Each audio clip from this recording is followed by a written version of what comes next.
Hello, everyone, and welcome back to another live here on the Black Gay Comic Geek YouTube channel. Welcome to my safe haven, my fortress of blurtitude, my apartment. But yeah, today I am here to talk about the mind-blowing, nerdgasmic news that came out 2 days ago, Thursday, with the Disney investors meeting, where they pretty much announced everything that they plan on doing for the next couple of years going forward, whether it's theatrical or the property that they plan on going straight to Disney Plus. And funny enough, I wish I knew about it beforehand. Like, I knew they were going to have like an investors meeting or whatever. But what I didn't know is that they were going to have like this live major event. Otherwise, if I'd have known that, I probably would have did a live watch along. But that's neither here nor there. I just wanted to talk about, I'm not going to talk about every single thing that they announced, because that entire event was like 4 hours. So we'd be here for almost 4 hours. So I'm not going to talk about that. I'm going to talk about mostly the things that I was most excited for regarding the event. And yeah, I can't wait for this to pop off. Like, this is going to be like, funny enough, after the Investors Day event, I was like, man, Disney stock is going to skyrocket after this. I probably should buy some stock. And then I went to look at how much the stock price was, and I was like, dang, I don't gotta buy no stock money. And then literally, the very next day, stock prices shot up through the roof. So, hold up. I'm getting a text saying that the comments aren't on, but I'm like, but I didn't turn it off. Let me see. Hold up. Technical difficulties. Testing. Okay, I was able to leave a comment. So hold on, it's the first time this happened on a live. Let me check my page. I don't know why they're saying comments aren't working. So let me see something really quick. Bear with me for just a second. Yeah, I don't know why people are saying they can't comment. That's weird. Let me see something. Yeah, allow comments are on.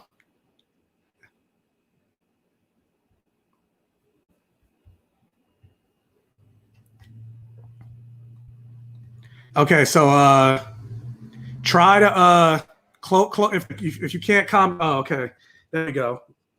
Comments, yeah. So okay, thank you, Dust's daughter. Because I was like, why? But yeah. So anyway, well, I don't remember what I was saying. Oh yeah. So I was like, yes, I should buy some stock in the Disney because I'm sure it's gonna shoot up. And I didn't have the money to buy it. And then literally the very next day, I looked at the news, and it says Disney stock shot up to record highs after the announcement yesterday regarding the Investors Day. And I was just like, oh, God damn it. I should have just, I don't know, scrunched up some like used my credit card or something and bought a couple shares of Disney between Thursday and today. Oh, cars. But between Thursday and today, I would have made some money, but it is what it is. So yeah, but anyway, getting into the first announcement, I'll just pretty much go in the order of the way that they announced everything. So I'm gonna just go straight to their Twitter page. But so starting with, or I'm gonna start with this. So this is their slate right here of all things that they out in the MCU going forward. So you see at the top left, you have coming out January 15th, you got WandaVision. They dropped the trailer for that. Again, I wish I could have did a live reaction, because since it's live, it would probably been okay. But since it's after the fact, I don't know if I could show any of the trailers. But if you haven't seen any of the trailers, definitely look up the trailers. But WandaVision is the thing I'm most excited about, and that's dropping on January 15th. Then right after that, you have the Falcon and Winter Soldier, which was supposed to come out this year, but coronavirus. So it got pushed back to March. And then on May 2021, you have Black Widow, which I'm actually surprised about, because I thought with everything that was happening with Warner Brothers releasing their stuff online and everything like that, honestly, I thought, hold up, more technical difficulties.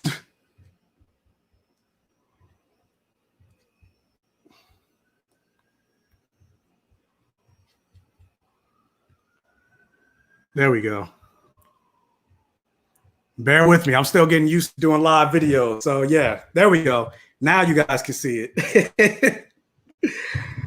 But yeah, so I was saying, so yeah, going again, WandaVision, Falcon and Winter Soldier. Now we're on Black Widow. Honestly, I thought with all the announcements of HBO Max and Warner Brothers and everything like that, releasing all of their movies for 2021 straight to HBO Max, I thought Disney was going to actually follow suit and end up releasing Black Widow on Disney Plus, because we still don't know what's going to happen with the theaters. I mean, there's a vaccine that's coming, but we don't really know how effective it's going to be. And then also, even if it is effective, which they're saying it's 90% effective, but I highly doubt things are going to go right back to normal as quickly as people are expecting. So I was surprised when they said Black Widow's coming out in May, which is basically 5 months from now. So that's pretty ambitious.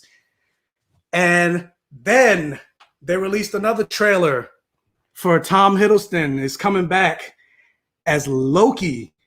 And if you haven't seen that trailer, again, if you haven't seen any of these trailers, I suggest you go back and look at these trailers.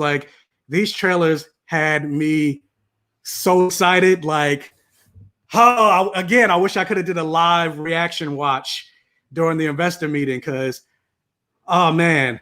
And then you have Shang-Chi, which stars Simu Liu from Kim's Convenience, and it will be the first major blockbuster superhero franchise starring an entirely Asian cast. And Simu Liu also, paid his respect to Chadwick Boseman and Black Panther, and said without Chadwick Boseman and the success of Black Panther, Shang-Chi and the 10 Rings would not have happened. And I'm excited. I'm excited to see this movie. Hold on. See, we have a super chat. Let me address that real quick. Thank you, Jessica, for the $5 super chat. It says, apparently I can't leave a comment, but I can leave a super chat. I logged out and logged back in. I don't know why. Yeah, I don't know why it's doing that, because I see other people are leaving. Granted, it's only 6 people in here, but I see other people leaving comments. But thank you for the super chat. I don't know why. I don't know why it's doing that. I turned on. It says when I looked at my settings, it says comments are on. Another $5 super. I comment on the chat. I'll just listen to the announcement. I don't know what's going on. But back to back to the list. So yeah, so then there's another Marvel property. Again, most of these are releasing on Disney Plus. There's only a couple properties that are going straight to theaters, but there's another property called Marvel's What If. And Marvel's What If is basically, for those of you that don't know, is a comic book series that came out, I think, in the 80s, and they would just take certain scenarios that happen in comics and flip them on their head. And so, like, if you watch the X-Men movies, you know that Jean Grey becomes the Phoenix. She gets possessed by the Phoenix Force. But in like the 80s, they did a comic where it says, well, what if Storm became Phoenix? And so that's essentially what the Marvel's What If is doing. So I'm very excited about that because they're basing it on the Marvel Cinematic Universe canon. And they're basically saying like, so the first thing that they showed was what if instead of Steve Rogers becoming Captain America, Peggy Carter became Captain Britain? What if you saw Guardians of the Galaxy, what if instead of Chris Pratt Star-Lord, what if instead of he was taken by Yondu and taken to space, what if they went to Wakanda instead and took Black Panther to be the new Star-Lord? So I'm really excited to see what they end up doing with that, because the sky's the limit. They can pretty much do whatever they want. What if? So, and the What If comics were very popular in the 80s. And so the next property that they're doing, which was supposed to come out again this year, November of this year, is the Eternals. And again, hopefully most of you have seen most of the Marvel movies, but Thanos, who was the major villain throughout Avengers Infinity War and Avengers Endgame, he is an Eternal. And so this is basically focusing on his families. But the only thing I'm not sure about is, does this take place in the future? Does it take place in the past? I'm assuming it takes place in the past because if you look at Avengers Infinity War and Avengers Endgame, he said his home world was destroyed. And so I guess we're going to get the backstory of how that happened. Who's out there screaming? Anyway, this is one of the things about life. You can't control any extraneous variables like people screaming next to your window. But then another property coming late 2021 is Miss Marvel, starring Pakistani American actress. I think her name is Imani Villan. Let me see. Miss Marvel actress. Yeah, Imani Vellani. This is her right here. And basically, she is a newer character within the Marvel cosmology.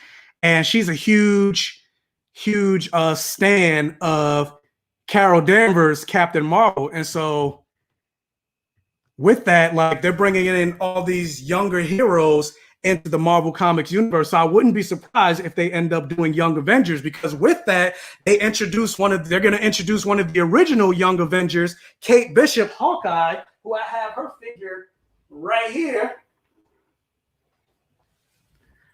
Kate Bishop, Hawkeye, and she's basically going to take on the mantle from Jeremy Renner's Hawkeye, and she's one of the founding members of the Young Avengers. So I wouldn't be surprised. Like, it's only a matter of time before they say we're going to do Young Avengers, because they have Ant-Man's daughter, Cassie Lang. She's in the movies, and she's part of the Young Avengers. You have WandaVision coming, and it's confirmed that Wanda will have her children in the movie, and the twins are part of the Young Avengers. So I'm really excited because the Young Avengers is one of my favorite comics, and they have two of my favorite heroes, the gay superhero couple, Hulkling and Wiccan. Hold up.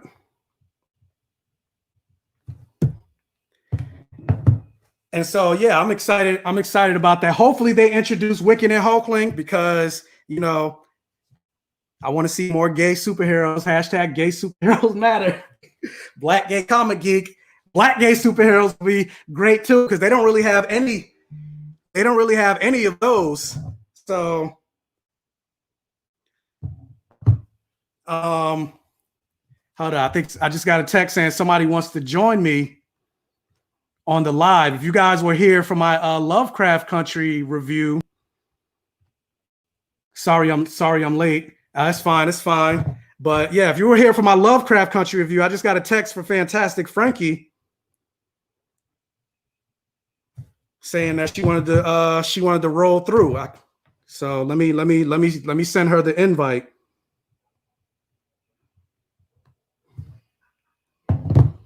Give me just a second. Let me set that up real quick.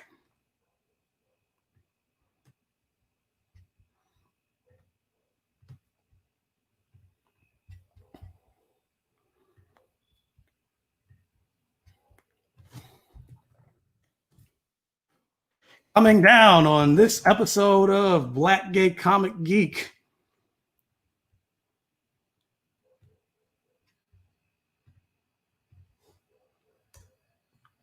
Will be Fantastic Frankie.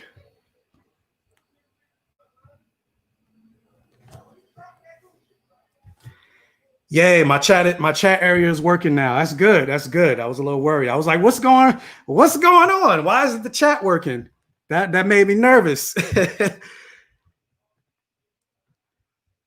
Okay, so let's wait for Frankie to get in here. While we're doing that, so while I'm doing that, I can look at some of the comments. I love the What If comics. This is really exciting. Yeah, I'm super excited too. Like again, like I said, the sky. Does it look like I got a pimple right here? What is going on? And I'm live. No, I should have put some, like, I don't know, covered that with a blemish or something. But yeah, like the What If comics are good because yeah, the sky's the limit. I love like the idea of multiverse and all that other stuff, and we'll get to that later because there's some like Doctor Strange and Spider-Verse, and I actually even forgot to mention that in like WandaVision. Car alarm's been going off all day. Hopefully there's no car alarm. I mean, let me knock on wood. Hopefully there's no car alarms going off here because they're not to fuck up the entire live. Anyway, so yeah, Frankie is in here. Let me add her. Hey, how's it going? Yo, let's talk about love, okay? Because I got on no makeup.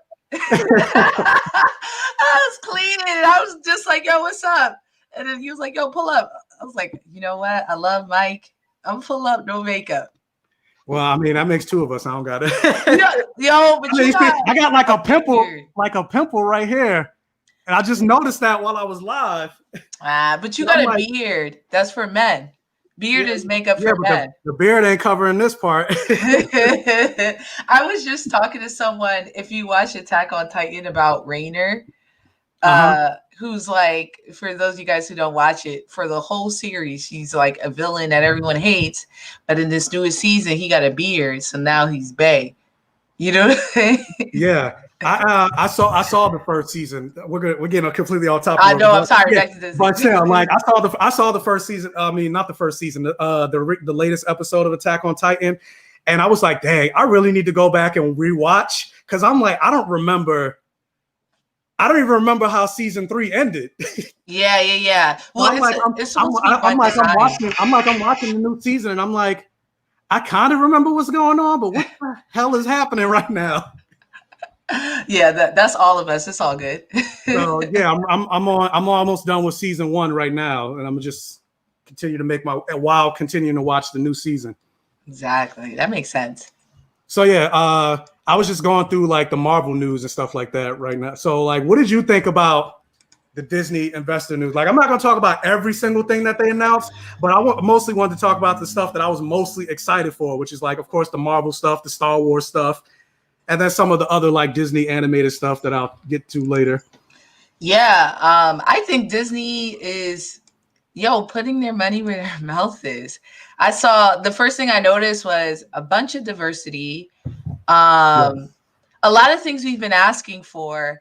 And the biggest thing I noticed, which made so much sense, was that they're making Secret Invasion, which they teased in Far From Home in the epilogue.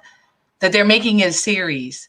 And I was like, y'all know my heart. It's such an intricate run, you know what I mean? That I was like, who is on the board for Disney? It's like they're coming to all our YouTube channels, listening to what we're saying, and they're like, fine, we'll do it, no problem. Yeah, and funny enough, like they announced so much hot fire that I feel like Secret Invasion, what should have been like the biggest news that they announced, because Secret Invasion is almost as big as like Civil War, Infinity War, Endgame, but yet the way they announced it, it was just like, yeah, we're doing Secret Invasion. It's like, wait, what? Cavalier, yeah. It's nothing to them. It's nothing. They're like, oh yeah, we got 10 Star Wars projects. Moana, I know y'all niggas love Moana. We got her too. And then yeah, we got Secret Invasion. Whatever. No big deal. YouTube. Oh yeah, I always forgot. I'm so sorry, you guys. I just been working out. I'm all casual. About to get this live shut down. So we're gonna be like, we told you about bringing her on. But yeah, for those of you that don't know, regarding Secret Invasion is a huge comic book event where basically there's these creatures. If you saw Captain Marvel, there's these shape-shifting creatures called Skrulls, and they basically infiltrated a lot of high-level positions within the Marvel Cinematic Universe. So they replaced superheroes, they replaced government officials, and they did all this with the intention of basically taking over the planet. And so it spanned like the entire Marvel comic book line, because you didn't know who was a Skrull. Could a Captain America be a Skrull? Could somebody in the Fantastic Four be a Skrull? And yeah, it was a huge event. And then what surprised me is, considering how huge it is, the fact that it's starting on Disney Plus. Mm-hmm. Well, they got a lot of big things, because WandaVision looks like House of M, where she changes reality. That's a huge storyline that they go through as well. So maybe they just understand, like, we had the platform, we had the budget, and we're gonna do it here. You know what I mean? Yeah. What I'm really interested in is, how are they going to solve the issue without Tony Stark available and without Reed Richards? Yeah, that's the thing I'm wondering, because a lot of those events happened and they were solved by them. But I guess with them introducing all these other characters, because they're saying Shuri is the smartest person in the Marvel Cinematic Universe. So maybe now it's going to be finally time for her to step up, which is something I was disappointed with when it came to like Avengers Endgame, because I thought when T'Challa got snapped away in Infinity War, Shuri was gonna this would have been a perfect opportunity for her to take on the role of the Queen of Wakanda. Maybe say she became Black Panther, and then it ended up working out with, God forbid, what happened with Chadwick Boseman. When now you already set it up. Right. And then on top of that, like, now she's the smartest person in the universe, and then it would have been a perfect opportunity for her and Tony Stark to finally meet. And how great would it have been if they would have worked together to create that time travel machine, instead of it all just being Tony? Right. And then you could have also showcased more of how much smarter she is. So then now when he dies, she's automatically a successor to him, kinda. I don't think they're gonna give her that much cheese. Letitia, the actress. So that sounds nice. We're not even gonna talk about We're not even gonna talk about it, but I don't think they're going. That's a great pivot you're talking about, like how they could kind of transition Black Panther 2. They can still have room to do that. But I don't know. And even before that, I haven't seen Disney or Marvel really do right by both women and people of color in terms of power, and letting them really take the lead. Black Panther is the only movie where I've seen Marvel actually put people of color and flesh them out, put women and flesh them out. But even Star Wars, stuff like that, they're not doing us right. You know what I mean? We barely got. I mean, we had Mace Windu, and then he barely did anything. He's supposedly he's the most powerful Jedi out of Yoda, but then he's just sitting there not doing nothing. And then even in the Clone Wars, you barely see him do anything, and then they kill him off. Or Finn. Yeah, then they introduce Finn as a Jedi, only for him to be chasing behind Rey. Or even Rey. Rey wasn't, and the actress didn't like her character either after a while. No. She came out and said later, once the Star Wars story was done, that they didn't know what to do with her character.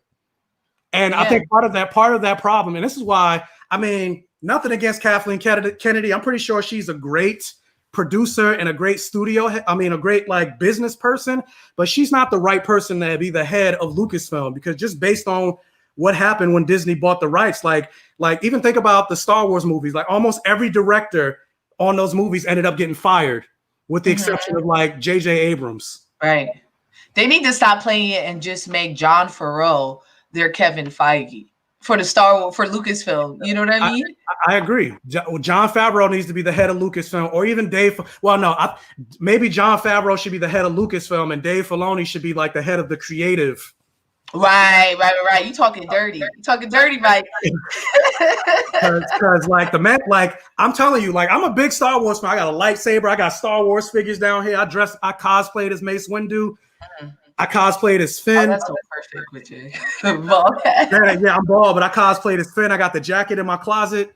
And like after the trilogy movies, like honestly, like I was not feeling Star Wars anymore. Like, and I was sad. I was like, Star Wars, they need to just charge it to the game and be done, because like they don't know what the hell they're doing. Like, and pretty much with the exception of maybe Rogue One, all of the movies weren't that good. And yeah, Force Awakens, I enjoyed Force Awakens, but in hindsight, based on everything that they did, Force Awakens kind of trash. Right. I think Force Awakens is still a good movie, but I think what taints it is what it was perceived, like what happened after it. So then everything nothing in Force Awakens makes sense once you see the other two movies. Like everything that they did to build it up. It's like the first season of Game of Thrones is perfect, but then when you compare it to the last, none of it makes sense anymore.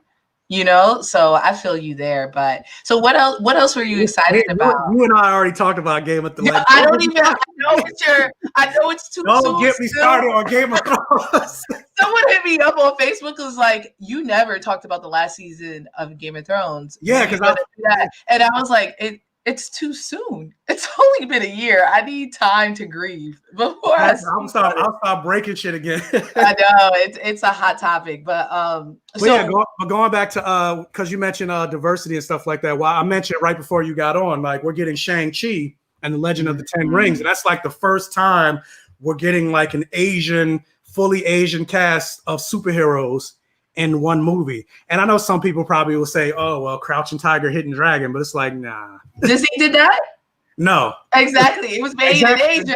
But I saw people saying comments like that. Well, you had Crouching Tiger, Hidden. It's like, but that doesn't count. That's not even the same. And they're not. Granted, they were doing like some superhero moves, but that's not a superhero movie. Just because you had a specific movie doesn't mean it counts for this.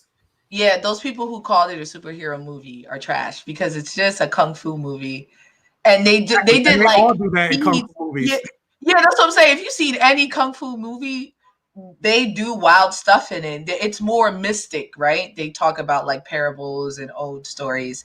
Yeah, and I talked to maybe you about this, but the thing that I'm very excited about Shang-Chi is that I feel like in media, American media, we painted Asians to be, for the women, concubines or this exact or something quiet fighter, and for the men, either computer techs or also a karate guy who like doesn't speak or have personality. Yeah, and or for men, like the sexless. I was just gonna say that. Yeah, sexless. Part of the jokes. Exactly. Like they're not masculine. Even if they do know karate, it's like there's not that masculine, tone that you would get from like a Luke Cage, right?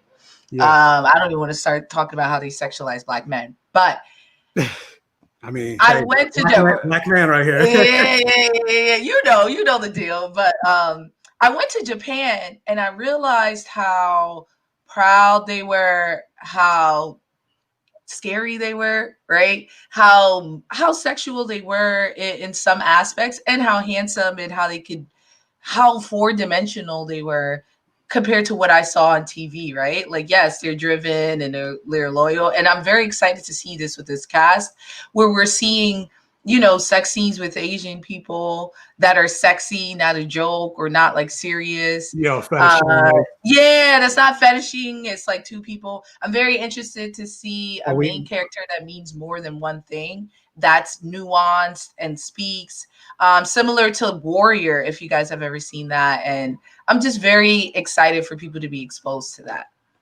I am too, and I feel like it's going to be like Simu Liu, who plays Shang-Chi, or Shang-Chi, as Kevin Feige said. Right. But he seems to be very excited about it. So I'm thinking it's going to be good.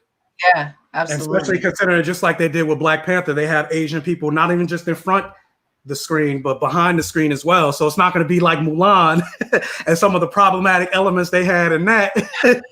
You know what I'm saying? Yes, they're learning, and that's what I like. That's why I'm starting to give Disney more leeway, because it seems like they're learning and they're listening, right? To a certain extent. To a certain extent, right? I mean, at the end of the day, how do I say this? I want to produce something that's inclusive and things like that, but I'm not really trying to give up my spot. And so I understand that they're going to do it to a point, but of course they're not trying to, cut their money and things. But I think that's how people start to enjoy content that's not what we grew up on, that shows different faces, different themes, is by introducing it, maybe taking an L and being ready to go for it, Yeah, which actually, jumping off Marvel news real quick. Hold on, let me show this. Can you see the screen? Yes. Okay, so this is something else I'm excited about that they announced. So hold on, let me scroll down real quick. I just lost it. I had it like ready to go. Here we go. So we're talking about inclusion and diversity. So did you see that they announced this right here, Iwaju, which this is like the general premise of the thing. And for those of you that didn't see it, this is the actual tweet. In a first of its kind collaboration, Disney Animation and Pan-African entertainment company Kugali will team up to create an all-new science fiction series coming to Disney Plus in 2021, Iwaju. And then they did a first look, which we couldn't see because we're not investors. But that's something that surprised me. Even like I was surprised because I was like, oh, snap, we're getting like some Black Afrofuturist thing that's not outside of Marvel and DC. And it actually surprised me too, because I don't like but I literally just donated to these people's Kickstarter because they're actually doing this property right here. Can you see it? Yeah, Nani. And they got fully funded, and yeah, I donated to the Kickstarter, and this is how I first found out about them, like a couple months before Disney even announced. But for those of you that don't know, it says, let me read the synopsis, but it says, at its heart, Nani is a story of sisterhood in the face of adversity. The story chronicles the lives of two sisters who, in the moment of peril, are transported to a magical world full of danger, magic, and mystery. They soon will find themselves embroiled in a conflict between several warring tribes, and with no route back home in sight, the sisters are left with a single choice: adapt to this new and bizarre world or perish. And that was the comic book series that I'm really excited about. And now knowing that they basically got their bag with Disney, and we could see these properties coming, because they said their job or their goal and is to create an animated cinematic type of universe, comics, multimedia, video game, all that stuff, kind of like Disney, but telling stories about African people in Africa or Black people, period, like all the Afrofuturism. And then the fact that Disney kind of jumped in on that bag, and then they actually are producing this, like that really, like I feel like a lot of people aren't talking about it, I guess because the Marvel and Lucasfilm news overshadowed it. But when I saw that, I was like, that was one of the things I was most hyped about. Right. As a content creator, it made me so warm, because I was like, yo, the stuff that these are people like you and I, Mike, like who just worked hard, put their head down, put out good content, and then now has the platform to make this new car, and just has the support they need to make it worldwide and in everyone's home. And it wasn't until I saw Lovecraft Country, that Hippolyta episode, that I even considered. I was like, yo, we could travel other worlds. We could have a multiverse. We can have a warrior, like Amazonian fight thing. Like, it was just so many things that I had been so used to seeing, right, Wonder Woman with her white sisters fighting by themselves. You know what I mean? I don't know, multiverses with all these white men jumping from multiverses and trying to figure it out. So then now that I realize, traveling space, like we just talked about Star Wars. yeah, that's what I'm saying. Travelers, it's not us. I'm like, we tropical people. We not trying to leave. I don't know. I just never figured what it was. So like understanding that people are recognizing that Black people also want these journeys, and there's so many rich stories, and just like Vikings and stuff are cool, seeing African tribes and nations are equally as cool and fun to do. And I'm very, very excited. But like you said, it was such a huge dump of information. I didn't know what I was the most excited about, and I feel like I'm still processing all the news they dropped. Yeah, like everything. I was just like, I was saying earlier, I was like, dang, I wish I did like a live watch along, because I was just like, with everything that they were not, I was like, what? Oh my, did you see that? And I was talking to myself, but I'm like, who am I talking to? Let me close the window, because this is all right. Y'all, that's the tri-state area noises. I'm in Brooklyn, so you'll probably hear some sirens before we get off. I had the window open because I'm hot. I'm like trying not to sweat, but I'm like, with this bitch out here yelling. Yeah. I'm used to it. I'm always embarrassed when I'm on Zoom calls and it sounds like I'm in danger, and I'm like, oh no, I just live in the city.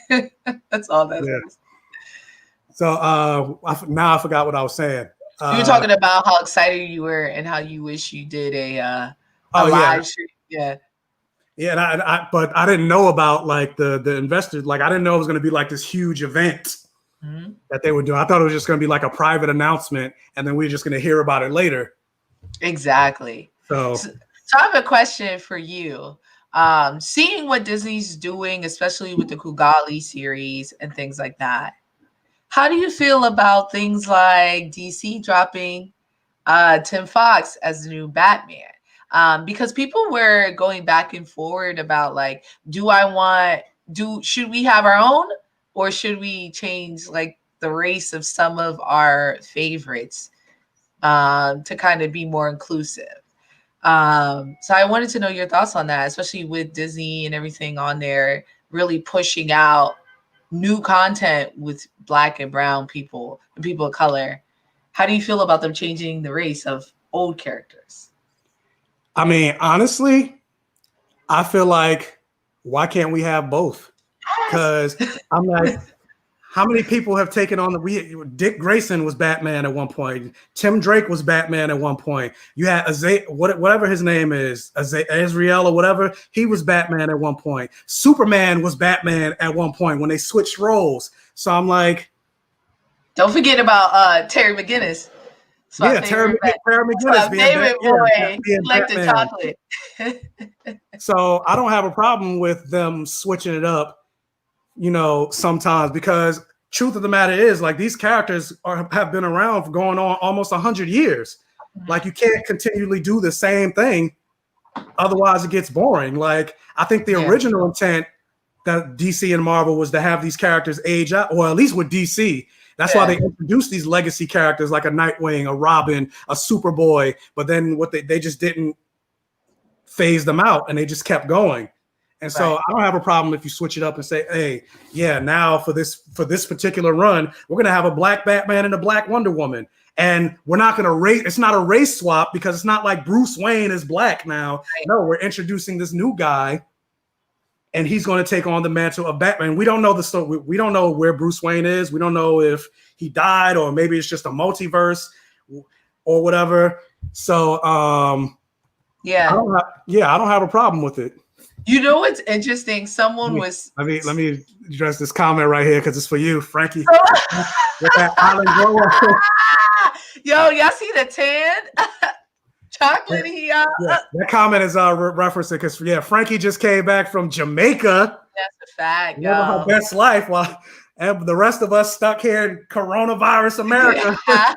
Y'all, and Jamaica. First of all, I've never been more embarrassed to be American. Okay, because Jamaica has a very low COVID rate, and they were not playing with Americans. You had to get tested before you rolled up. You got tested on site.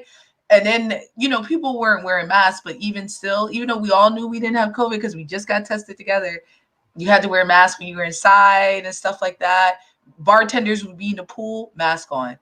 And they would all tease me like, we know you in Trump America, people coughing in your face. I was like, that's what y'all think about us? I mean, a lot of countries are doing it better than us. And it's sad. A lot of countries are also paying their people to stay home.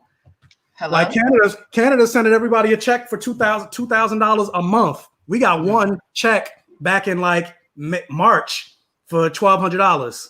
Yeah, America's ghetto. We turn into a third world country. But no, I had a great time, you guys. I didn't take flicks like I should have. Sorry, I should have. But I'm going to Tulum at the end of the month. So I'll take flicks there and show everyone. I'm very excited. I want to go to Jamaica. I was actually supposed to go to Taipei, Taiwan for my birthday this past September. Fancy. But then, coronavirus. Coronavirus shit is real. You could go to Hawaii. They flying people out to live and work from home. Nah, pack up all your. You know how expensive Hawaii is. I can barely afford New Jersey. It's actually the same price as New Jersey to live in. I heard it was higher because especially because Hawaii being an island, they have to ship everything in. Oh yeah, the food is more expensive. You're right. Yeah, you just start getting used to eating spam and you be all right. I'm gonna have to hunt. Talk about Wonder Woman. I'm gonna have to hunt my own animals like an Amazon. So I do have a question about the Disney. Some more of those Disney drops. How did you feel about their like non-Marvel Star Wars announcements? So you're doing Tiana and Moana and stuff. Just because you mentioned Hawaii, are you excited about those? You think you'll watch them? I'm definitely excited about. They announced that for Disney Plus, they're going to do for those of you that didn't see the announcement, they're going to do a not live action. They're going to do an animated television-like series following the journey of Moana after the movie. And they didn't say if the original voice actor and all that stuff is going to come back. But yeah, I'm excited. Moana was like one of my favorite Disney animated movies of like all time. And that's like saying a lot considering the catalog of Disney movies. Like I loved Moana, and I actually got on the Moana train late. Like I didn't see it when it first came out in theaters and stuff like that. I saw it like maybe a year later, and I loved it. I loved seeing. It's the first time I saw that soundtrack. Lin-Manuel Miranda did that. Yeah, he got nothing but heat, y'all. Disney. This is the thing. Disney won me over when they put Hamilton on there. So Disney gets so many spins from me. I play Hamilton once a week, maybe. If it's a good week, if it's a bad week, you got Hamilton get played 2-3 times a week. I don't know what it is. Miranda is so good at making music. Yeah, and I love that. One thing I do wish that Disney went back to with their musicals, their animated musicals. Before they used to hire Broadway actors to do the voices for the animated musicals, right? Yeah, now it's just regular celebrities. Yeah, because before they had it was Robin Williams who changed it. Fun fact, you guys. Once they saw how big Aladdin exploded with Robin Williams, they was like, oh, we should really get celebrities to attach to this project. They can sing, right? And then it kind of shifted from there. So I'm very excited about them, and I hope Tiana doesn't turn into I was literally just about to.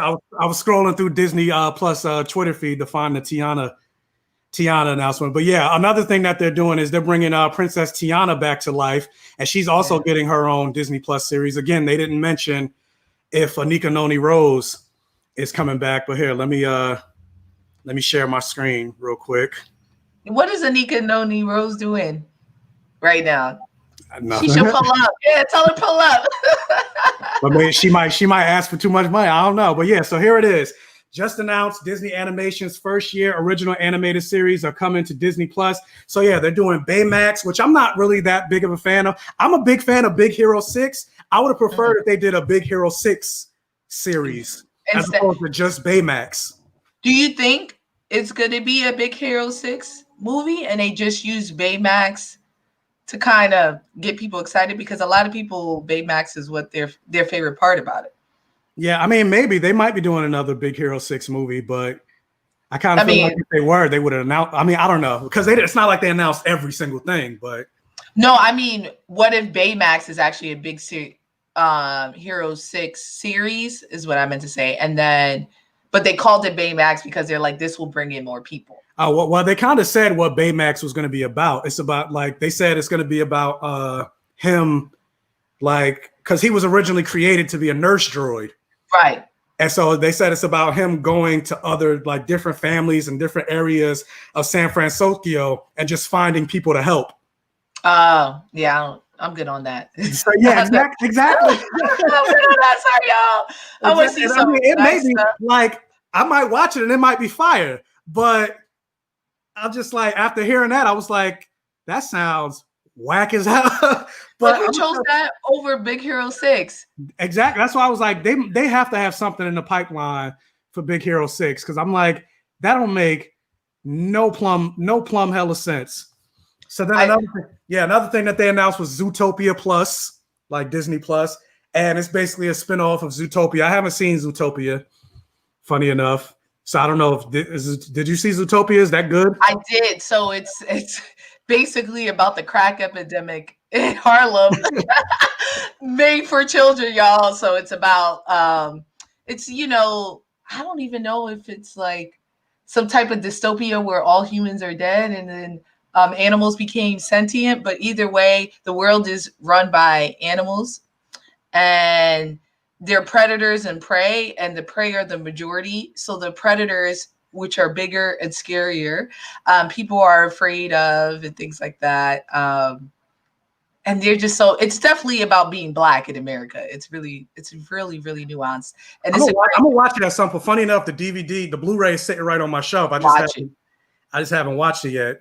You're gonna love it. You're gonna love it. Which is a pattern with me. I have so many Blu-rays on my shelf that I haven't watched yet.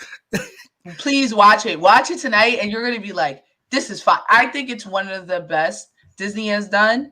Let me not say that, because they've been dropping heat for like the last 10 years, Inside Out, all of them. But it's a really, really good, nuanced story. And I'm very interested with all of the social unrest that's going on right now, how they may translate that to Zootopia, because at the end of the day, it is a allegory for race and things like that, and the government corruption that's involved with it. So I wonder if they're gonna like look at police brutality and stuff like that. Now you really got me interested. You gonna watch it? I'm like, what? I'm thinking it's a show about like zoo animals come to life. You talk about police brutality. Yo, like, wait a minute. Let me get off this live right now and go watch it. You gonna watch it? You gonna be like, yo, there's a scene they on the train, and this predator waves at this kid, and the mom looks just like, oh, and then she like rustles up her kid to like get her closer. There's just a lot of scenes that it's clear about race. You know what I mean? But I was the same way. I saw it because I have baby nephews, and I saw it with them, and I was like, I don't know if they should see it, but Disney has that great thing that they do where kids are laughing or enjoying it for one reason, and we're laughing and enjoying it for a totally different reason. Yeah, they do that with a lot of stuff, like Shrek. Like Shrek, it's for kids, but they had a lot of adult humor. Yeah, exactly. So I think you'd really appreciate that one. Yeah. Speaking of adults, going back to Tiana. So yeah, this is the Tiana announcement. I just had to say hashtag FAMU Rattler Pride, because she and I went to the same college, and my best friend Jessica is in the chat, and so she went to FAMU too. So Rattler Nation, strike again.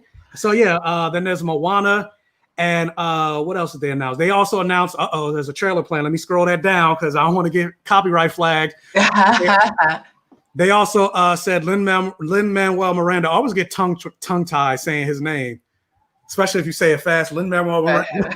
But yeah, he's coming back to produce the music for this another Disney property called Encanto, which I believe takes place in Colombia. So I'm like, Disney is like really coming with like, they like y'all been calling for diversity. Granted, they could always do more, But But yeah, it's a lot. And I mean, even with the properties you're doing in Star Wars and stuff like that, it is diversity, right? They're pulling Ahsoka is being played by, I don't know what Rosario Dawson is. So I'm gonna say Afro yeah, Latina. I'm Afro Latina. Right. I don't know where her family's from, but like I saw her up there looking perfect, perfect as Ahsoka. Like I've never seen. which technically makes her like, even though she's not, but she technically, that makes her the first Black woman to play a Jedi Hello. live action.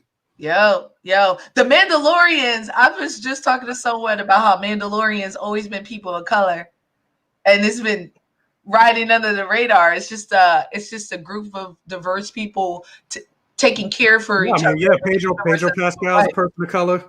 Yes, I love him. I love Pedro Pascal. Ever Yeah. Since Game of Thrones. since Game of Thrones, ever since he almost beat the mountain, I was like, yeah. But then he done. You killed the what do you say? The children or whatever. Yeah, you murdered her, you raped her, and then he got. And then he got his cheeks clapped sideways to take that from Ernie Blurred Without Fear. Not the Ernie. Dang, he's in something else coming up too. Who? Pedro. Is he? Dang, y'all, I'm looking down so I could check out his IMDb. There was something else that I just saw him in. Like, they were like, oh, he's about to be in this. And I was like, yo, that's perfect. The Mandalorian. Dang, he's about to voice something. I totally forgot what it is, y'all. And I don't see it here. But since I can't show the screen because the trailer was playing, I don't want to get this live copyright flag. But yeah, it says Encanto takes you to Colombia, where a magical family live in a magical home, and yeah, it takes place in Colombia. It's a Latin family, and it's not magical Negroes. We're getting magical Latinx people. So. It's not cleaning. They're not part of a company. They're not maids. Not maids. I love it. I like that. Something I'm also excited about that they showed a trailer for. It comes out. Well, I'm trepidatiously excited about it. It comes out on Christmas Day. It's Soul, starring Jamie Foxx. That's the one. I don't know. I can't see another movie where the Black person becomes. See, that's why for so long. Yeah, that's why I was about to say I'm trepidatiously excited about it, because for the most part, it's a Pixar property. I have not seen one Pixar movie, maybe Cars. So take Cars out of it, but I've not seen one Pixar movie that I was disappointed in, that didn't have me damn near bawling in tears. Every Pixar movie had me damn near crying. I just saw Onward. My the same nephews got me to watch it, and I was bawling. That was actually the last movie I saw in theaters, Onward, this year, which is crazy that came out this year. It felt so long, like this year feels so long ago. Like my last movie was the My Hero Academia movie, and I regret it. Oh, like that's what I spent my last spin. Actually, no, my last movie was Bloodshot, and that was that's my last movie. Right. I feel you. Before that, though, I saw Knives Out right before it. So I was like, that's what I normally tell people, because I cannot believe that was my last. Like, we may never go to the theaters again. Maybe. Yeah, and I talked about that earlier before you jumped on. Like, I mean, Disney is still saying that movies like Black Widow, Eternals, Shang-Chi, they're still coming out in theaters, which I mean is pretty ambitious, because like Black Widow, they're saying it's coming out in May of next year, but that's only 5 months from now. We don't know what's like. Yeah, they got the vaccine about to roll out, but I doubt, even if the vaccine, best case scenario, the vaccine is perfect, it works, no major side effects, things are not going to go right back to normal as quickly as they are, because you still got businesses that are closed. They're not coming back. You still got people on unemployment that don't, getting in food bank lines and stuff like that. So I highly doubt, like, even if movie theaters do reopen, that Black Widow is not going to make, where last year, if it came out last year, I think it would have probably made $1 billion. Right. But this year, I don't think it's going to make. They're just afraid to, like, what's going to happen money-wise. You know what I mean? And I get some of the directors being upset about it, because it's like you create this for a cinematic experience, and people are now going to watch it on their TV or their laptop. You know what I mean? And he's like, no, it's meant to be this. You're not going to really understand or get to have the movie the way you want. Personally, not even just that, but like the director of Dune came out and he like cut Warner Brothers up to like and he basically said, he made a good point. He was like, I want the audience to understand. It's not that I have a problem with streaming, but it's like movies like Dune or Star Wars or like the Avengers, these massive blockbuster movies, they're not sustainable on streaming because you think about it, like you're going to the movies to specifically see Avengers. So all that money is going to that one movie. But if they release it on streaming, it's going to all these properties. So it's not, so how do you fund a major blockbuster like Avengers if like you're paying your little $8.90, which let me mention that real quick. Disney Plus announced that they are going to go up in price after this investors meeting, which I'm just like, I'm not surprised. Look, as many properties as they announced. I couldn't imagine. I was like $7.99. I already knew. Yeah, I'm like, I can't imagine them still paying $6.99 after all this. Like, I wouldn't be surprised if they go up to $10.99. And then they're gonna add the which is still cheaper than Netflix. That Netflix about to be 20 beans. 20, yeah. 20 beans? I mean, let's be clear. I don't have my own Netflix. But if I did, I'd be tight. You know what I'm saying? 20 beans. And then so now streaming is becoming, before we were turning to streaming because it was cheaper than cable, and now it's becoming more expensive than cable. So if you want to get all of them, yeah. Yeah, but like if you don't, you out. You know what I mean? If you don't, I mean, at a certain point, it's going to become unsustainable. Like, look at what happened with Quibi. Quibi was the first casualty. Like, nobody bought Quibi, and then Quibi ended up going bankrupt. So, at a certain point, I feel like maybe I think CBS All Access is going to be next because, like, who's really checking? Who's really checking for CBS? I mean, I guess the Star Wars fans. There's a lot of Star Trek fans. They out there sailing the 7 seas. Let me tell you. They ain't on CBS Access, or they using their mama's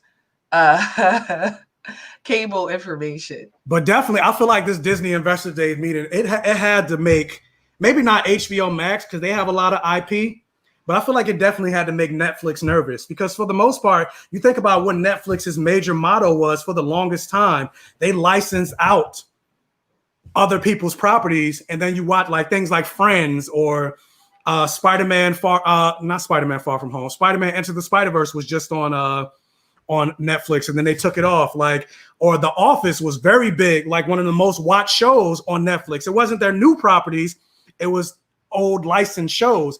And now that everybody's trying to get a streaming service, The Office got taken off of Netflix, and now it's going to Peacock. Mm-hmm. So I'm like, Netflix got to really probably be scrambling to like get their own original content because Disney, pretty much between Disney and Warner Brothers, they own everything. Mm-hmm. Not just DC and Marvel, but now like with Disney owning Fox, they announced that they're doing a live action Alien series that's going to their FX brand and Hulu brand. They're doing all the Fox Searchlight movies. They're sending that to Hulu. You got Warner Brothers that owns DC and stuff like that. They're doing all that on HBO Max and plus the entire large HBO catalog that they got. It's like, what is Netflix going to do? Like, eventually, I feel like Nickelodeon is going to have a streaming service. They're going to take Avatar: Last Airbender off of Netflix. And it's like, what's Netflix going to have? Yeah, I think Hulu will get clapped first before Netflix because Netflix still has a very strong original content that we like, right? There's a lot of Netflix series that we really bang with. And I noticed they've been leading a little bit heavier on anime, and that may be where they start to pivot as well. Sony's about to get into the anime because Sony just bought the rights to Crunchyroll. Right, but Sony don't have a streaming platform. Yeah, well, yeah, that's true. So Sony, not yet, but Sony may start talking with Netflix. I don't know. Oh, or actually, no, I lied. Hulu's owned by Disney now. So that may not work. I don't know. And I feel bad for Netflix because Netflix started the game. Okay. They've been keeping up they've been doing everything right. And people are just ungrateful. Yeah, Disney's like, let me copy your homework real quick. Yeah, they're like, this is nice. We know we've been working with y'all for a while, but I'm gonna need all that stuff we let you borrow. Let's go ahead and take that back. You know what I mean? Like, and Disney basically said during their live event, like, they are like they restructured their entire business model, and they're now focusing on their D2C, which is direct to consumer. So like their biggest profit margin before were the theme parks, but now they see they can make way more money with like streaming, which I mean, it does make sense because like think about right now, they said after only a year, they only got one show and then their entire Disney catalog, and yet they got like almost 90 million subscribers, which is more than like HBO, which is almost, and then if you combine Hulu and ESPN, they basically almost got as much as Netflix. And that's only with one show. So imagine once all these actual shows come out, they about to blow everything out the water. Right. And so if you think about like with how much like charging $7.99 plus like 200 million people just on Disney Plus and Hulu and ESPN alone, they're slated to make like billions of dollars. Like I saw somebody do the math. Like, so I think they're slated to make like $7 billion just on streaming alone, but their parks made them like $14 billion in profit. So just streaming alone made them almost as much as they made on their parks, which is their biggest cash cow. Right. But what is make me very fearful is how much money they're making streaming, because I think what the next step is going to be, especially since they're considering that we won't be returning to the theaters anytime soon, I'm afraid they're going to attach accounts to IP addresses next so they can get the money. And what I say by that means I can't share my Disney Plus with you. You know what I'm saying? Because they're going to be like, this ain't the Wi-Fi I'm used to. Done. Well, I mean, Netflix has been trying to do that for the longest time because people have been sharing Netflix. Like my father got my Netflix password. I share my, like I mentioned, my best friend Jessica in here. She got my Hulu password. She got my Hulu account. I got a group of friends. It's 10 of us. And we all bought one service and we share it. You got Crunchyroll, you got Funimation, and we all share it, right? So we're all paying $20 each, but it's just, we divvying it up. But I really see that soon they're going to change that. The technology is already out there. Cable companies use it already. YouTube, not YouTube Premiere, that's what I have. The YouTube TV does that as well, where you have to be on the IP address, not even the Wi-Fi, the IP address that they put here for this home that I said, this is where I'm buying it. Done. That's it. This is where you at. And then when you move, you got to move it too. You know what I mean? That's the only way I can see they're going to be like, yeah, we'll let you do it at home, invest in some home theater equipment. And then they could pay and continue to create things like a game on that scale without the theaters. Let me address this comment. What one show does Disney have? The Mandalorian. That's like the one major, yeah, that's like their one major show that they ended up with 90 million plus subs because of it. So, and they have WandaVision's coming out next month. WandaVision comes out next month. Yeah, WandaVision and once WandaVision comes out, that's why they're doing this Justice League movie with HBO, because once y'all forget, we've been a full year without any new Marvel, but once they start again, everybody else is toast. Pretty much. And I feel like, yeah, I think I mentioned this before. That's the only reason that they're doing the Snyder Cut, because the launch for HBO Max didn't go as well as they hoped it would have. Yeah. And so they feel like, well, a lot of people have been calling for the Snyder Cut. Let's do that. And then maybe now people will buy HBO Max. It's too late. It's still going to be butt, y'all. Sorry. Yeah. And I'm curious to see the Snyder Cut just because, yeah, ultimately I would like to see what Zack Snyder's final vision would have been, because he did do Man of Steel, Batman v Superman. So, yeah, I want to see him complete his vision. But at the same time, I wasn't a fan of BVS or Man of Steel. So I'm like, I still don't think it's going to be that good. I cannot wait for it to be butt. So I could do a video running around my apartment like, told y'all, and now I had to watch 4 hours for y'all. So I could tell y'all I was butt when I told y'all before then. And I told someone this before. My dad, who got me into comic books and is a huge fan, we used to go to Comic-Con every year. He stopped recently. He stopped when he saw Justice League, the Batman versus Superman movie. he stopped going to Comic-Con altogether. Even after I started my page and I got discounts and free tickets, he's not going. And his reasoning was, one, they stopped caring about the fans. And that Martha scene, I saw his light die. I saw his light in comic books die. Man, I don't even know if he reading it as much anymore. So yeah, they have big shoes to fill. But HBO Max did acquire all of those DC stuff that was on the DC platform when it was alive.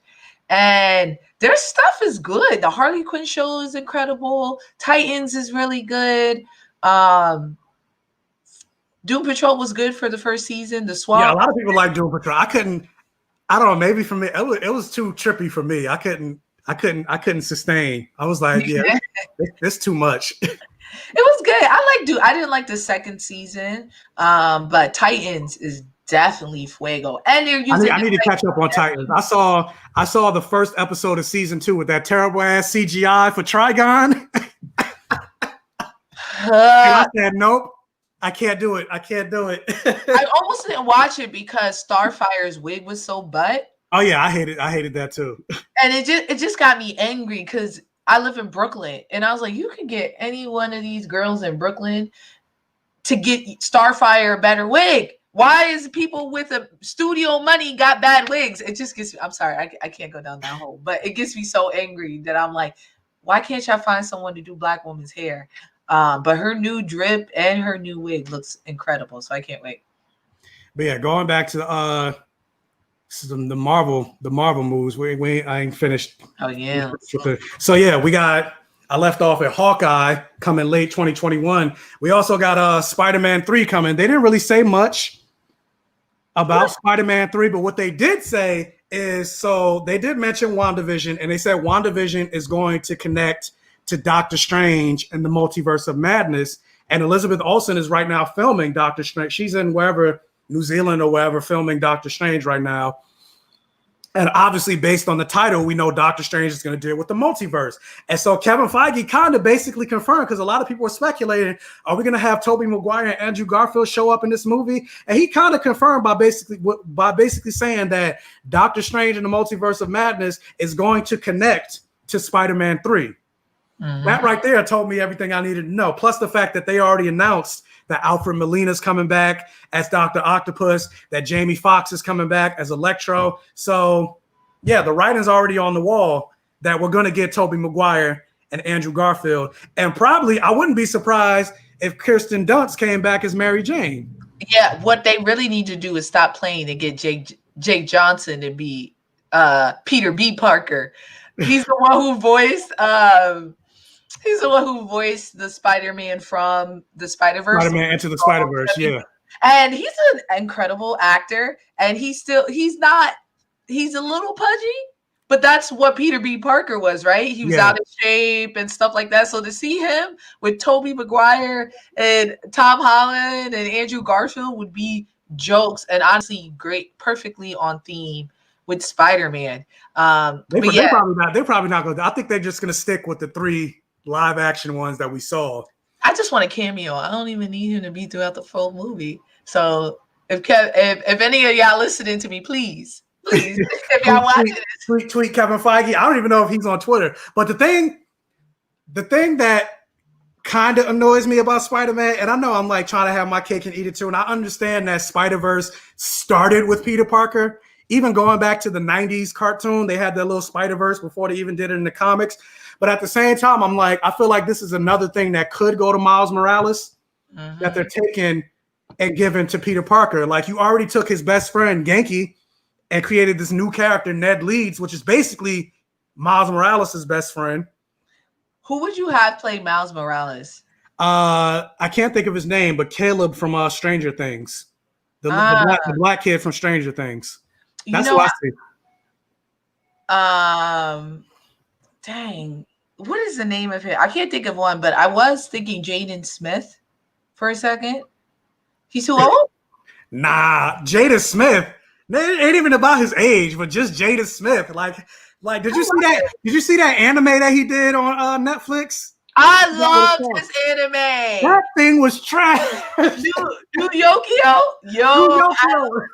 I loved it. I loved it. You know what it is? I'm a big gossip girl. I went through high school with gossip. Nah. It's Gossip Girl. And to be honest, it's true to what Jaden Smith grew up on, right? So it made sense to me. But I will say, I love Caleb. I know who you're talking about. There's actually another. I think he should be Static Shock and not Miles Morales instead. I think he'd be a credible. But I would love an Afro Latino to play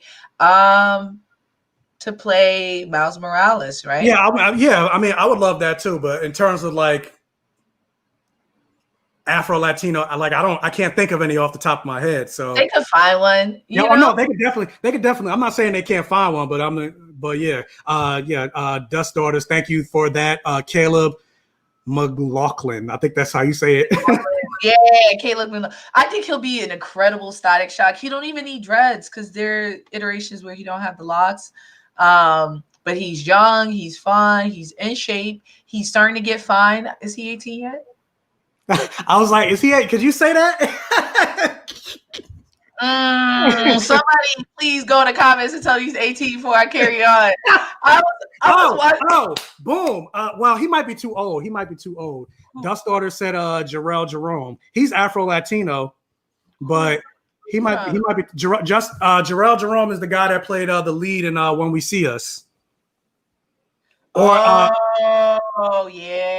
the one that won the Emmy. Yeah, he might be too old because one thing I think that when they introduce Miles Morales, and this is also something like because I know Trevor Bell is trying hard. He's trying hard to get cast as a live action Miles Morales, and part of me is like, well, first of all, you're kind of too light skinned. But then also I'm like, and not to cut on anybody's grind and stuff like that, but I'm like, you're 28. You're older than Tom Holland. If they introduce Miles Morales in the MCU, it's going to be somebody younger than Tom Holland. So Tom Holland could be that mentor figure. Yeah, and then the issue with Tom Holland looks so young. So they got to find someone who looks younger than Tom Holland. Yeah, because people Tom Holland's playing somebody in high school, but really, I think he's like 23, 24. Right. Is so, he? I think that's like Zendaya, right? Zendaya's like 23. Yeah, I think they're both the same. I think they're both the same age. I can look it up. Let me look it up right now. How old is Tom Holland? Tom Holland's 24. He's 24? Yeah. So Zendaya. Dang, they growing up. Yeah, Zendaya's 24 too. How they 24 and Megan? They're definitely going to get somebody maybe the same age, but that looks younger. Oh yeah, that's true. So yeah, I think they'll get a no name. Probably, but I don't think they're going to introduce Miles, at least in this movie. Like, and honestly, as much as I want Miles, I don't want him yet. Like, I want Peter to grow up, and I want him to be I want him to be that mentor figure to Miles Morales. And right now, he can't be with the way Peter Parker is in the MCU. He can't be nobody's mentor. Yeah, he just got his spider sense in the last movie. Right. I was just gonna say that they're playing him like to be very young and naive. What they would have to do if they introduce Miles Morales, maybe they'll bring him in through the multiverse where he's with a different Peter Parker. Then maybe my boy Jake Johnson could be in it for a quick second. You really pushing hard for Jake Johnson. I loved him since New Girls, y'all. I really have. Yeah, I can't think of these little boys look so old so quick. But let me ask you this with regards to Spider-Man 3. Do you think, because I saw a lot of people saying, because remember the big criticism for the original Spider-Man 3 with Sam Raimi was it was too saturated. So now you got Alfred Molina coming, you got Jamie Foxx, you got possibly Tobey Maguire, Andrew Garfield, and you got Tom Holland. There's talks of Michael Keaton coming back as the Vulture. More than likely, what's his face is going to come back as J. Jonah Jameson since you saw him as far away from home. We might see Jake Gyllenhaal as Mysterio. Like, do you think it's too much in this movie? Nah, I trust Marvel. If they were able to pull off the Avengers twice, Endgame and Infinity War, they know how to juggle in the way that I don't think Fox has. Mm-hmm. And it looks like when we're looking at this, all of the characters we're going to meet before it. They know that. They know what we like. They're going to introduce us maybe in WandaVision, maybe in What If. You know what I mean? I'm really excited for What If. Yeah, and not just that, but a lot of the characters they've already introduced us to, they don't even need to, right? We know who Tobey Maguire's Spider-Man is. We know who Andrew Garfield. We saw them. We saw 1, 2, 3, 1, 2. So we good. Yeah. And I think that's what made Sam Raimi, is that how you say his name? Raimi. Yeah, I think the issue with that third movie is they introduced so many characters that, yeah, comic book heads know, but everyone else. Which, funny enough, he's actually the director of this next Doctor Strange movie. So that works out. He learned. I'm hoping he learned. I'm hoping he learned, because that kind of makes me a little nervous. Yeah, I truly trust Marvel. Ever since they got me to enjoy Ant-Man, which I'm not gonna lie, y'all, I read a couple of the comics, but Ant-Man never tickled my fancy. Or even Guardians of the Galaxy. Me as a comic book guy, I was like, Guardians of the Galaxy, who the fuck is that? I don't know who that is. I had to Google it. I was like, I've never heard of these people. And a lot of people were in my same boat. Like, granted, there was obviously the hard heads knew who Guardians of the Galaxy were, and the fact that I love Guardians of the Galaxy, again, I got a whole Guardian shelf on my figure, on my behind me. So I'm like, the fact that they took these characters, I mean, really, it hurts a lot of people to think this, but even Iron Man, Captain America, Thor, these were not top tier Marvel characters before these movies came out. Iron Man had no personality before 2008, and Tony Stark took that role. The top tier Marvel characters were X-Men and Spider-Man. And that was it, and people forgot that. Yeah, and that was it. Everybody else was side characters. Black Panther, all of them were all B, C, D, E-listers, Z-listers when you go to the Guardians of the Galaxy. And they're taking all these characters bro, we're about to get an Eternals movie. And I'm pretty sure that movie end up being fire. Oh, I know that. Who cared about who gives up about the Eternals? First of all, y'all may not remember this because Angelina Jolie hasn't done something in a while, but Angelina Jolie only touches fire. Yes. She only touches fire. And to be honest, Brian, I don't know his name, Paperboy. Yeah, Paperboy. Also really touches fire. They both have good agents. And there are other people too that I'm they read a script that they believe in. So I believe in them. So I'm excited about the Eternals. I never liked them as characters. I just thought they were too close to the Inhumans, and I just didn't I don't know. They weren't very interesting. Well, speaking of Inhumans, you didn't hear no announcement from them doing any Inhuman stuff. They messed up. They messed up hard, which actually kind of surprised me though, because they are introducing Miss Marvel and she's an Inhuman. Unless they change that. No, they introduced the Inhumans and Agents of S.H.I.E.L.D. If you guys watch that, they had they introduced them in the second season, and then from the second season on, it was more, they were introducing more lore about the Inhumans. The second to last season, they did a whole arc about the Krees taking over Inhumans and making them into gladiators. So a lot of people sleep on Agents of S.H.I.E.L.D. And honestly, the first part of the season, that's what I was going to say. Honestly, with the exception of that first season, Agents of S.H.I.E.L.D. has been hitting it every single season. To me, in the Arrowverse era of superhero shows, Agents of S.H.I.E.L.D. is the best out of all of those shows. To me, a lot of people, I don't but every season of Agents of S.H.I.E.L.D. to me has been great. Especially that fourth season when they went to that framework. Hello, that's what so Gary Foster Jr. said Agents of S.H.I.E.L.D. is an MCU. That's crazy. Sam Jackson was there. Originally it was part of the MCU canon, but as it got later and later in the seasons, they kind of tried to push it away from because remember, think about it, you mentioned the Inhumans, and that was a worldwide event. But then when it happened in the movies, they don't even talk about Inhumans coming in the world, or Agents of S.H.I.E.L.D. You got Coulson restarting S.H.I.E.L.D., but then when you get to what was it, Age of Ultron, Nick Fury came back and they said, oh, this is the first time S.H.I.E.L.D. has been back. since. No, It's like, but but Shield has been acting in the background in the shows. no, but remember, they weren't real. Shield was acting in the background, so they connect that. In Age of Ultron, remember he comes with the ships? They have an episode where Coulson goes to give him those ships to pick him up from, I don't know, I was going to say Ukraine, Sarkovia. When we're Sarkovia's in the air, and well, no, I know what you're saying, but I'm saying like in terms of the movies, they don't treat Agents of Shield as if it's canon, but Agents of Shield treats the movies as if they're canon. Yeah, okay. Like they don't even mention Agents of Shield or Coulson or anything like that in the movie, despite the major events that happen in the movies. Like there's Inhumans running around, but they don't even talk about that in the. And I think some of that is probably politics behind the scenes because ABC owns Agents of Shield. So that's also owned, but that's Disney.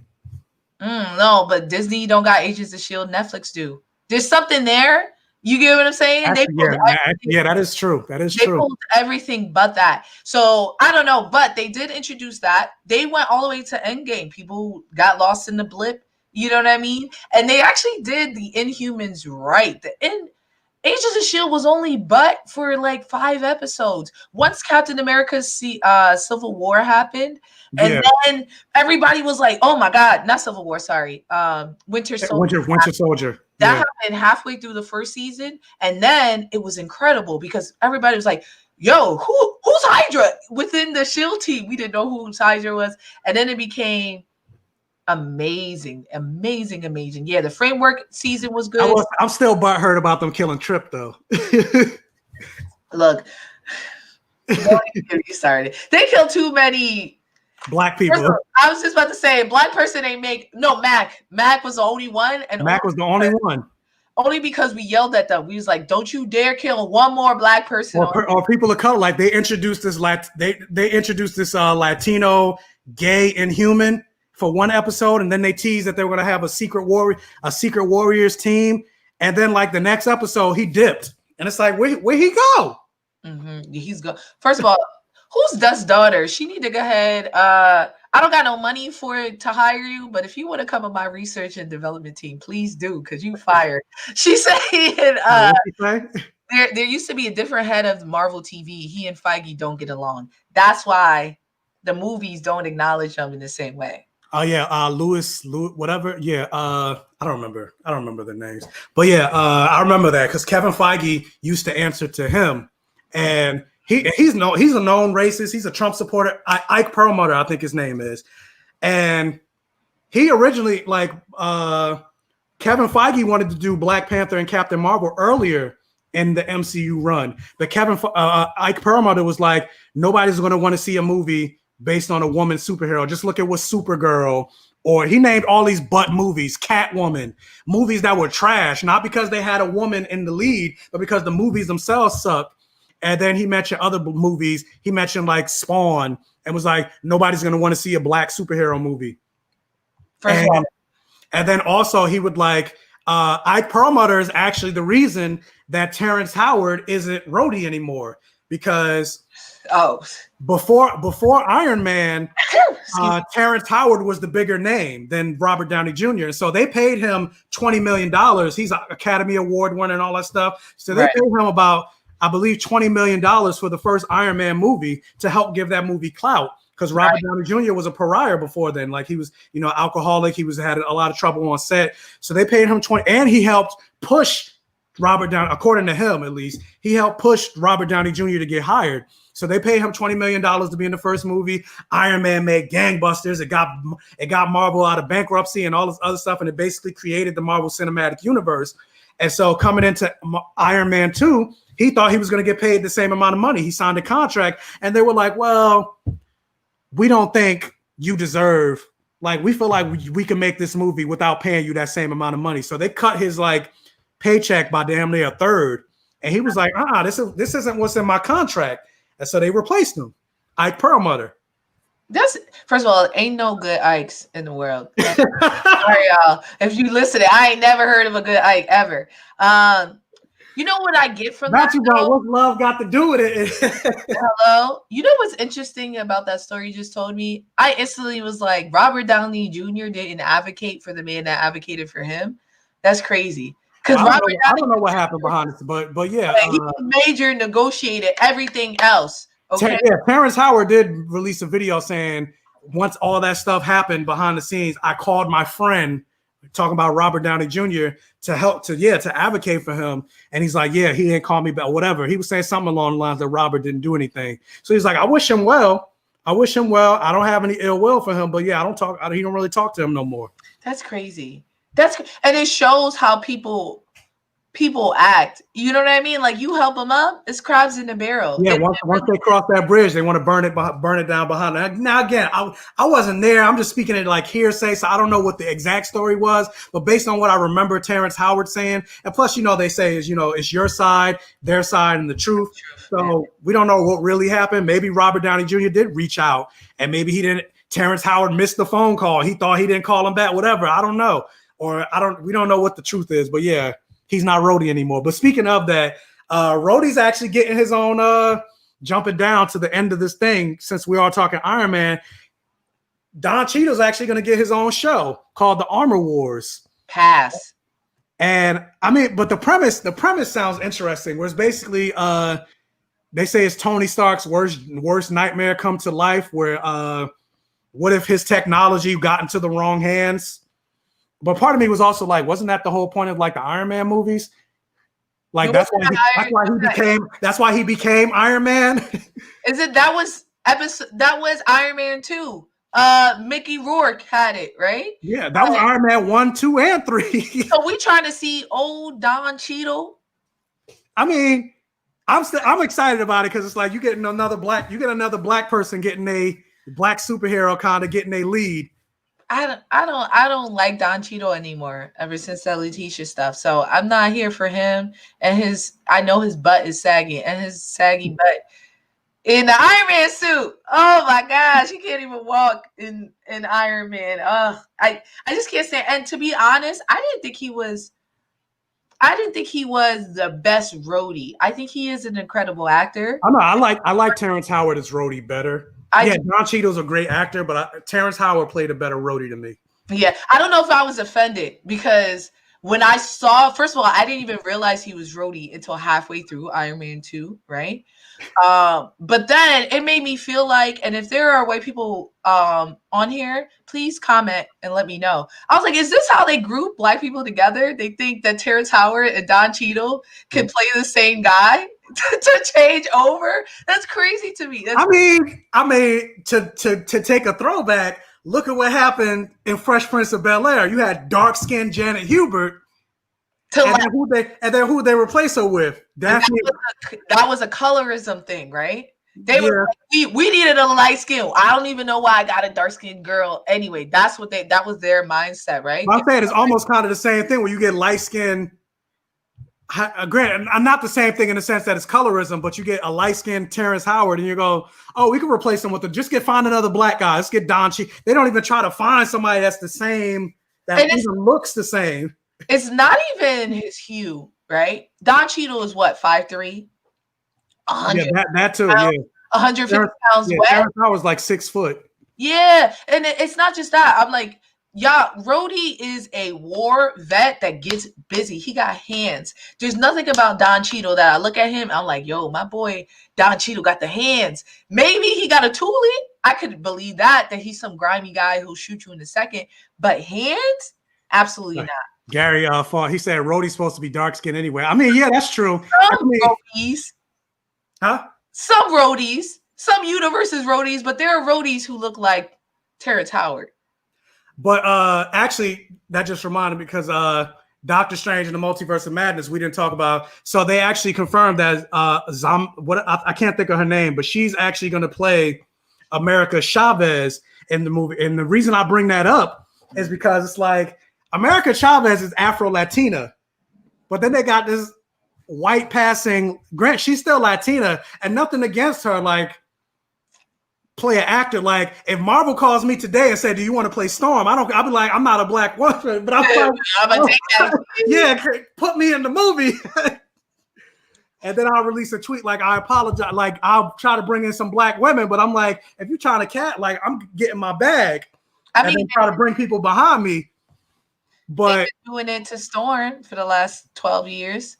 But my point is, yeah, they're like, she's at, like, if you look at photos of America Chavez, she is a brown skinned woman. Mm-hmm. And yet they got this, like, I mean, even kind of the same with Kamala Khan, Miss Marvel. Like, yeah, the girl that's playing her is Pakistani American again, I think. But she's not as dark as. But it's a cartoon, and she's gonna be dark on it. Is it a cartoon? I thought it was live action. I thought it was a cartoon. I thought it was live action. Okay, because they said the actor is showing up in Captain Marvel 2. Oh, then yeah, I don't like that. I mean, it's a Jasmine effect, right? Frankie be America Chavez. That's right. I should. Let me learn how to act and de. Yeah, well, yeah, you are Afro Latina. But you know what? You might be too old though. I'm way too old. Oh my God, they gonna see me with a walking out. But you know what? I realized that being Afro Latina is brand new. When I grew up, I had to be black, right? I couldn't be Afro Latina. Rosario, I mean, yeah, look at what they do on freaking Telemundo. Yeah, Telemundo everywhere. We don't exist, right? Even though Dominican Republic is little Africa. I mean, don't tell them I said that, but it is little Africa over there. Gina Torres talks about it as well. She's Lawrence Fishburne, right? Yeah, I know. Yeah. She always plays a black woman because when we grew up, it wasn't until I want to say 5 years ago was Afro Latina a thing where people were discussing and acknowledging that there are plenty of Latin men and women who are of black descent and look African American. And I still think that execs still don't really truly feel that concept. You get what I'm saying? So for them, they said Latina, Afro Latina, they talking somebody brown. That's Jennifer Lopez to them, is Afro Latina. Yeah. You know, someone who looks biracial. So I think that's where that is. But I don't know. It's a conflict. It's a conflict. Even within the Latinx community and stuff like that, they don't a lot of the more white passing Sofia Vergara looking. I'm not saying her specifically, but like people that look like her, J-Lo and stuff like that. A lot of them don't even acknowledge like black Afro-Latina people. Huh? J-Lo used to when she was in Diddy, y'all. Y'all forget. Well, yeah, when she was J-Lo from the block, yeah. She was Afro-Latina. And then it changed. Even within my own family, I see the divide, right? Because I have family. My dad looks biracial because his mother is white Puerto Rican, and then his dad is black Puerto Rican. So on the white side of his maternal family, they would never call themselves, they don't even like saying Latino. They'll say they're white. And then on the black side of the family, they also don't say Latina. They say they're black, the American ones. So there's a divide even within our community here in America on how can we associate. And that's because our experiences are linked to which one you associate with. So it's a tricky place for them. But I feel like for big studios, it's their way of roping in white people is by saying, and people of color. If I get someone who's Latin, but she looks white, then the white people don't feel out of place, and Latin people could be proud that there's a Latin person in there. You know what I mean? So yeah, it's a tricky place to be in. Well, let's try to run through this Marvel news real quick because we haven't even gotten to Star Wars yet. I know. So what? Wait, someone said Giancarlo Esposito isn't Latinx. He is. Who told you that? Giancarlo, yeah. Is he? Yeah. Hold on. Let me look him up. I mean, with that name, I wouldn't be surprised. Go ahead and say your announcement, and I'll put it in the chat because I'm looking it up. Or where our girl Dust at? Where's she at? She gonna hook us up. But yeah, getting Thor: Love and Thunder. They confirmed that because we didn't know who Christian Bale was playing in that movie, and they confirmed that Christian Bale is actually playing the villain, Gore the God Butcher. And when they said that, I was like, bro, have you read Jason Aaron's Thor?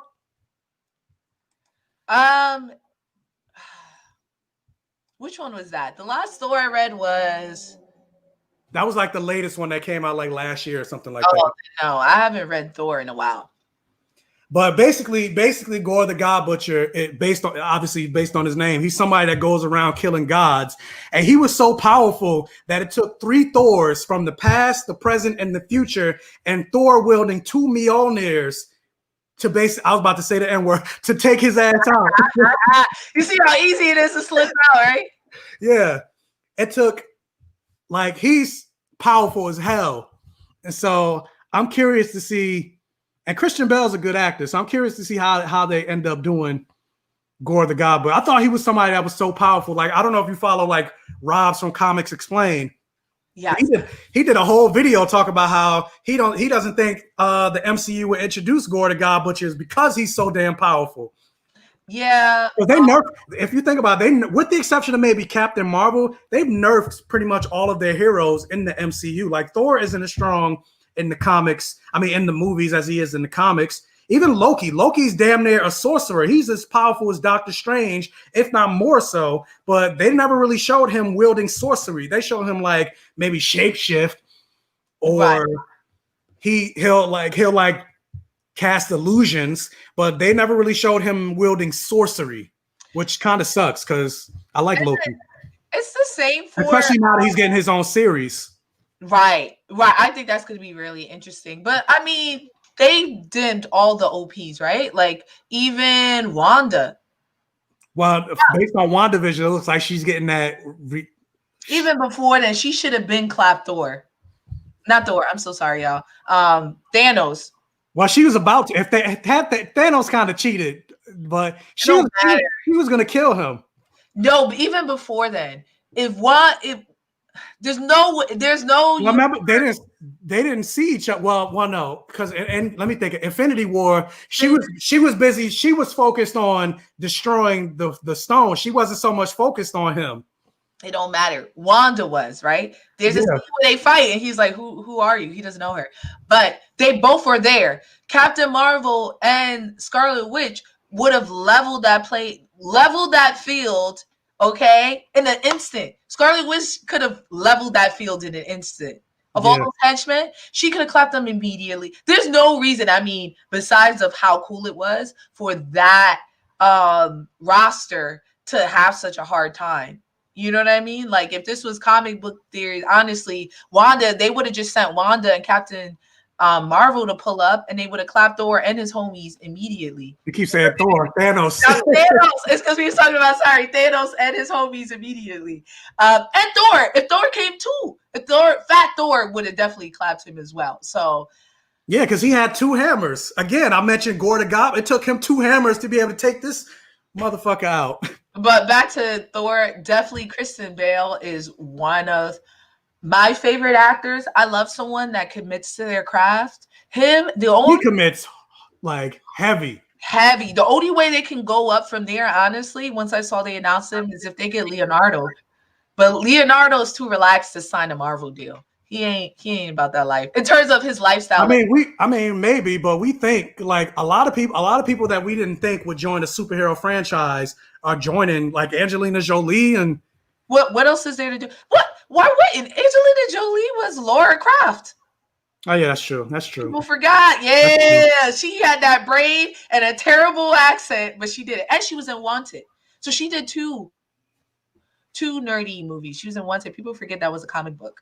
Remember, because I'm even bringing up like Angela Bassett. Remember, because she was originally approached to do Storm, and she was like, "Hell no, I'm not doing that." Like, I'm not. She didn't. This wasn't her exact words, but she's like, because superhero movies were a joke back then. Now it's like, but she did. She was Amanda Waller first. Now because superhero movies are becoming that was my point that I was trying to make. Like now, superhero movies are becoming more serious. Right.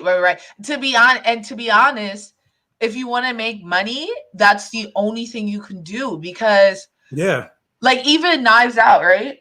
Knives Out was an incredible movie with an A-list cast that was barely marketed. You get what I'm saying? Versus like Watchmen, which was a television show. Still A-list cast, but Watchmen got more promotion than I remember seeing Knives Out. I would on the internet, yeah. Not even that. Like, I'm in New York, y'all. So when you travel, New York they love advertising. You get on them billboards in New York. Yeah, exactly. You get on a train, it's right up there on the train. It's on the side of you in the train. While you're waiting for the train, it's there in the train. There's billboard. So there's so much print marketing in New York City. I would see Watchmen everywhere, on the side of buses, on taxi cabs, da da da da. I would see Knives Out like in a little flyer at the bus stop. That's it. Even though Knives Out was one of my favorite movies of last year. Like, it was good. But real quick, we got 20 people in the chat.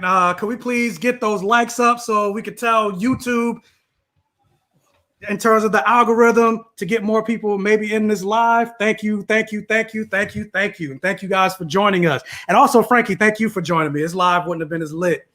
No way. You're like always lit. Because I like being able to have this conversation as opposed to just me like, oh, so yeah, we got Miss Marvel coming. I'm excited. And then I got nobody to share. I mean, granted, I got people in the live chat, but I like being able to interact. So Gary asked about Ironheart. How do you feel about that? I'm gonna get to that. That's on the third row, if you can see. I'm going in order. But yeah, the next movie is one of the most surprising news. I mean, surprising for me, coming out of the investor meeting, was the fact that they're actually not going to recast Chadwick Boseman's T'Challa for Black Panther 2, and they're just going to focus on the other characters and also the world of Wakanda within itself. And he didn't really confirm, or he didn't really say whether Shuri's going to take on the mantle, or if they're going to introduce another Black Panther, or they're just going to not have a Black Panther in a Black Panther movie, or maybe different people take on the role of Black Panther. But I gotta say, I was honestly a little surprised by that, because I thought they were going to, especially considering that they already said, like, Ryan Coogler is done with the script and we're shooting this summer, but there was no like real reworking of the script based on Chadwick Boseman dying. So I'm like, oh, so maybe they're going to recast, but they said they're not. I'm actually kind of disappointed by that. Me too. I understand why they didn't do it, but yeah, there's so many characters who have died in terms of the actors, and they recast no problem. What I'm hoping they're gonna do is, I hope they bring Michael B back and make Killmonger the new Black Panther. Oh, I loved him in it. I loved him. He's so good. But yeah, y'all, if y'all don't follow me, go ahead, go to my page. I don't think Shuri is gonna become Black Panther either. But we know there's a multiverse. Maybe they'll do that. I just don't understand anything for the way the world is set up. It would make sense. Like, they didn't really set up Shuri. Like, in the comics, Shuri is just as badass a warrior as T'Challa. Like, she's been trained to fight and all that other stuff. But in the movies, they kind of set her up to be more Iron Man, more or less. Right. You know who may do it? Maybe how do you say her name? Okoye? That's what I just said. Like, Okoye, she's the one that I would think will make more sense. I think so too. Or Lupita. Who was it? Lupita's name? Nakia. Nakia, yes. She would be a good one too. But let me address it. I got a $5 super chat. Thank you so much for the super chat. She said, I gotta go. Thank you for joining me. But keep up the great reviews. Hit the like button. Yes, please hit that like button. And you will talk Black Panther non-recast when I gotta go. I mean, you could always come back for the replay. So just save this timestamp, hour and 43 minutes, and then talk about it later. But yeah, always a pleasure, Jessica. Thank you for joining me. But yeah, let me see. Dust Daughter says it would look like Marvel was heartless if they recast.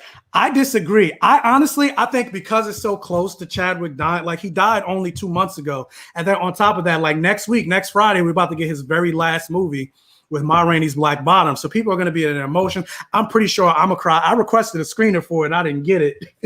So I guess I'm not on that come up yet. But so because of that, Chadwick Boseman's memory and everything like that is like alive. Honestly, I felt like what they should have done is almost basically the same thing they did with Spartacus. You think about, if you guys watch Spartacus, Andy Whitfield died after the first season of Spartacus. Mm-hmm. What did they do? they did another season of Spartacus, like a prequel, to get some time away from it. Yeah. And then they introduced Liam McIntyre as the new Spartacus. And Andy Whitfield was a great Spartacus, and so was Liam McIntyre. They were both great in their own different way, but they were two different Spartacus, but they both carried on. Liam McIntyre carried on the baton and the mantle for a character that Andy Whitfield was no longer able to play because of unfortunate circumstances. And I feel like Marvel should have perhaps done, of course, who am I to tell Marvel what they should and shouldn't do? But I feel like that's something that they perhaps should have did. Maybe table Black Panther for right now. Give yourself time and the cast and everything like that, some time away from it. You got all these other properties, focus on that, and then come back and also give the audience time to grieve, and then come back and say, look, we thought of, we decided to recast this character T'Challa because we know how much the Black Panther movie meant to people. It was one of our highest grossing movies, and it would be remiss of us to not continue on that legacy of this character and this world without recasting, because there's still so much story to tell with the character of T'Challa. Like, he's been around since he's like the first Black superhero in all of comics. So right. For them to basically shelve this character because the actor died, like I hated that it sucks that Chadwick Boseman died. When I found out the news, I was at work, man, because I was at work and I used to work like overnight. I worked from 11 p.m. to 7:30 a.m. before I got laid off. Throw that out there, coronavirus. But yeah, I was at work that night crying. I had to go into the kitchen because I couldn't compose, because I was like watching old YouTube videos of Chadwick Boseman and I was like bawling. So it hurt me that Chadwick Boseman died. But at the same time, no actor owns a role. Right. And I feel like the character of T'Challa is way too important for them to we just got him. And for you to just shelve him away, like, I don't care. I'm tight that I won't be able to see Storm and T'Challa together. And this is my thing. I've seen 8 people play. I've seen 3 other people play the Joker after Heath Ledger died. Exactly. You know what I mean? So I agree with you. He's such an important character. I think Chadwick Boseman also understood how important he was and would have wanted him to move that way. You know, he would have wanted it to be recast and for T'Challa to continue. Oh yeah, the same for Dumbledore. I see you looking him up. I was just about to mention that. I forgot I still have my screen share. It's a good thing I had like porn or something open. I forgot I was like, oh yeah, I was about to mention Dumbledore. So yeah, Richard Harris, when he played Dumbledore, and then they replaced him because he died after the second movie. Granted, it's not as big of a role as like a T'Challa Black Panther, but Dumbledore was still a pretty big role. Whoa. Harry Potter is equally as big now. Is it? Well, no, yeah, Harry Potter. I'm saying like Dumbledore isn't like Black Panther. Like, I think he is in the Harry Potter world. He's not the same character, but in terms of like levels, I actually think Dumbledore in that universe is a higher level than Black Panther in the Marvel universe. Does that make sense? Yeah, I know. Yeah, I know what you're saying. Like, it's the trio and then Dumbledore and then I don't know, Snape next. But the trio, the top 3, Dumbledore, Snape, Neville Longbottom right underneath there. F. Bursey, hey, Farrah. Oh, maybe let me not say your name. She's probably like, don't be saying my government. But yeah, what actor would you make? What actor would make a great replacement for Black Panther? Honestly, I wanted Jonathan Majors to play Black Panther, but I was going to say that. But then it got announced that he was playing Kang the Conqueror, so I was like, oh damn. And to be honest, that's actually perfect for him. But yes, Jonathan Major with his fine self.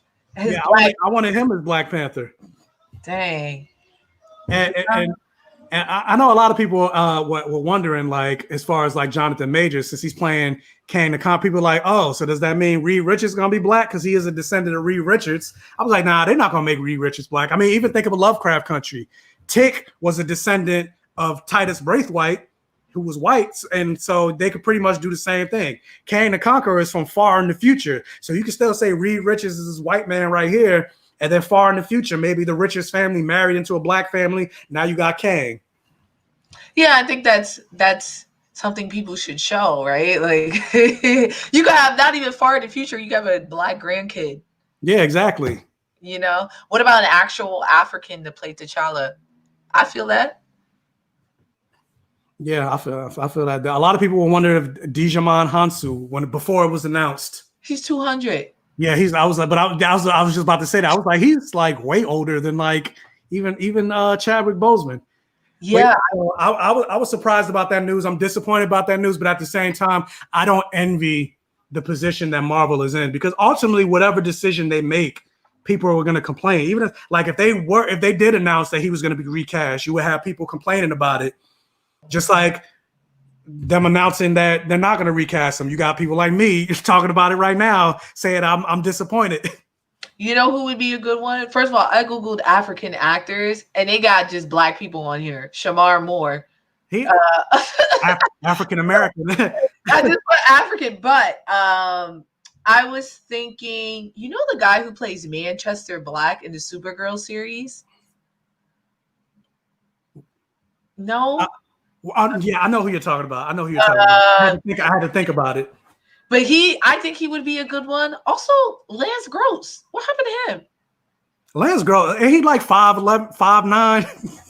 Chadwick Boseman is not tall. How tall is Chadwick Boseman? Maybe 5'9", 5'10". He's not tall. None of them are really tall. Thor and them are tall. Look, Sebastian Stan. Chadwick Boseman is 6 foot. No, that's his TV. That's his TV height. That's what he reported. That's his Tom Cruise. That's his Tom Cruise. When you see him in the lineup, he's actually not that tall compared to other, his like Thor and stuff. He looks way shorter than. How tall is Chris Hemsworth? He's like 6'3". I think Hemsworth was like 6'3". Yeah, he looks way shorter than Hemsworth, right? So yeah, 6'3". So that's 6'3". Yeah, he's 5'11", maybe. Chadwick. They put him on a box. Something, because think about him with Okoye and Lupita, they were almost the same height. Like he wasn't like taller than them, really. Let me look him up now. See, y'all got me on here. But yeah, so I'm curious of what they're gonna do with Black Panther. I don't know. Like, is Shuri gonna take on the mantle? Is she not? Is Okoye gonna take it? Is M'Baku gonna take it? Is there just not gonna be a Black Panther and they're just gonna focus on the world of Wakanda? Which, I mean, it could be an interesting story. Now you got a power vacuum. The king is dead, and so maybe, I mean, they did kind of tease Namor, so maybe that could be a way to introduce Namor into the world. It's like, oh, you're defenseless. You have no king. I'm about to come and take this shit. This is mine. Who did they cast someone for Namor? Well, they didn't say who the villain of Black Panther is going to be, but they did. There's this guy that they announced. I can't think of his name. Let me see. Black Panther 2. I can't think of his name that they announced he's cast. Dang, I wanted that guy from How to Get Away with Murder, the very last season or the second to last season. Is this curly haired guy? I thought he'd be great. Hold up. Yo, Eric Benet's in the movie? This ain't right. This ain't right. Eric Bana, I don't think this is real.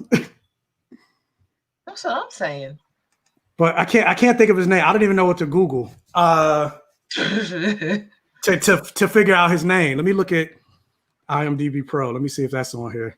Maybe I'll see his name. IMDb gets me so much cheese. I'm looking at the Black Panther 2 on there.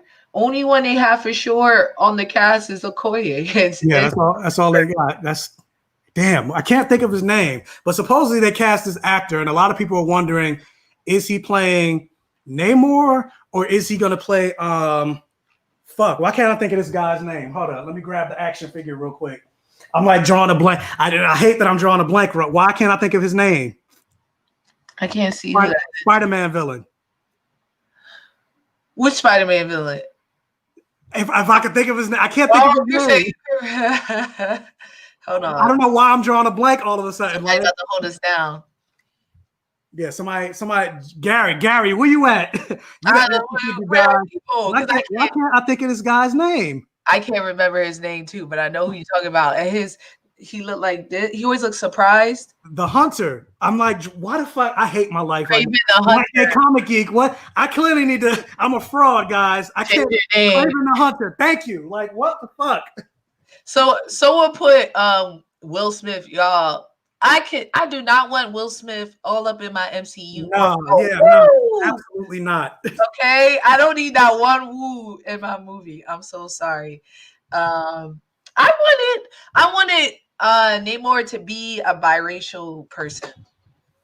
I don't know. Or like Ethiopian or something. I don't know. I wanted him to also be black. I wanted black adjacent. I was thinking like somebody like Daniel Day Kim or somebody. Oh, you talking dirty, huh? Yeah, as Namor.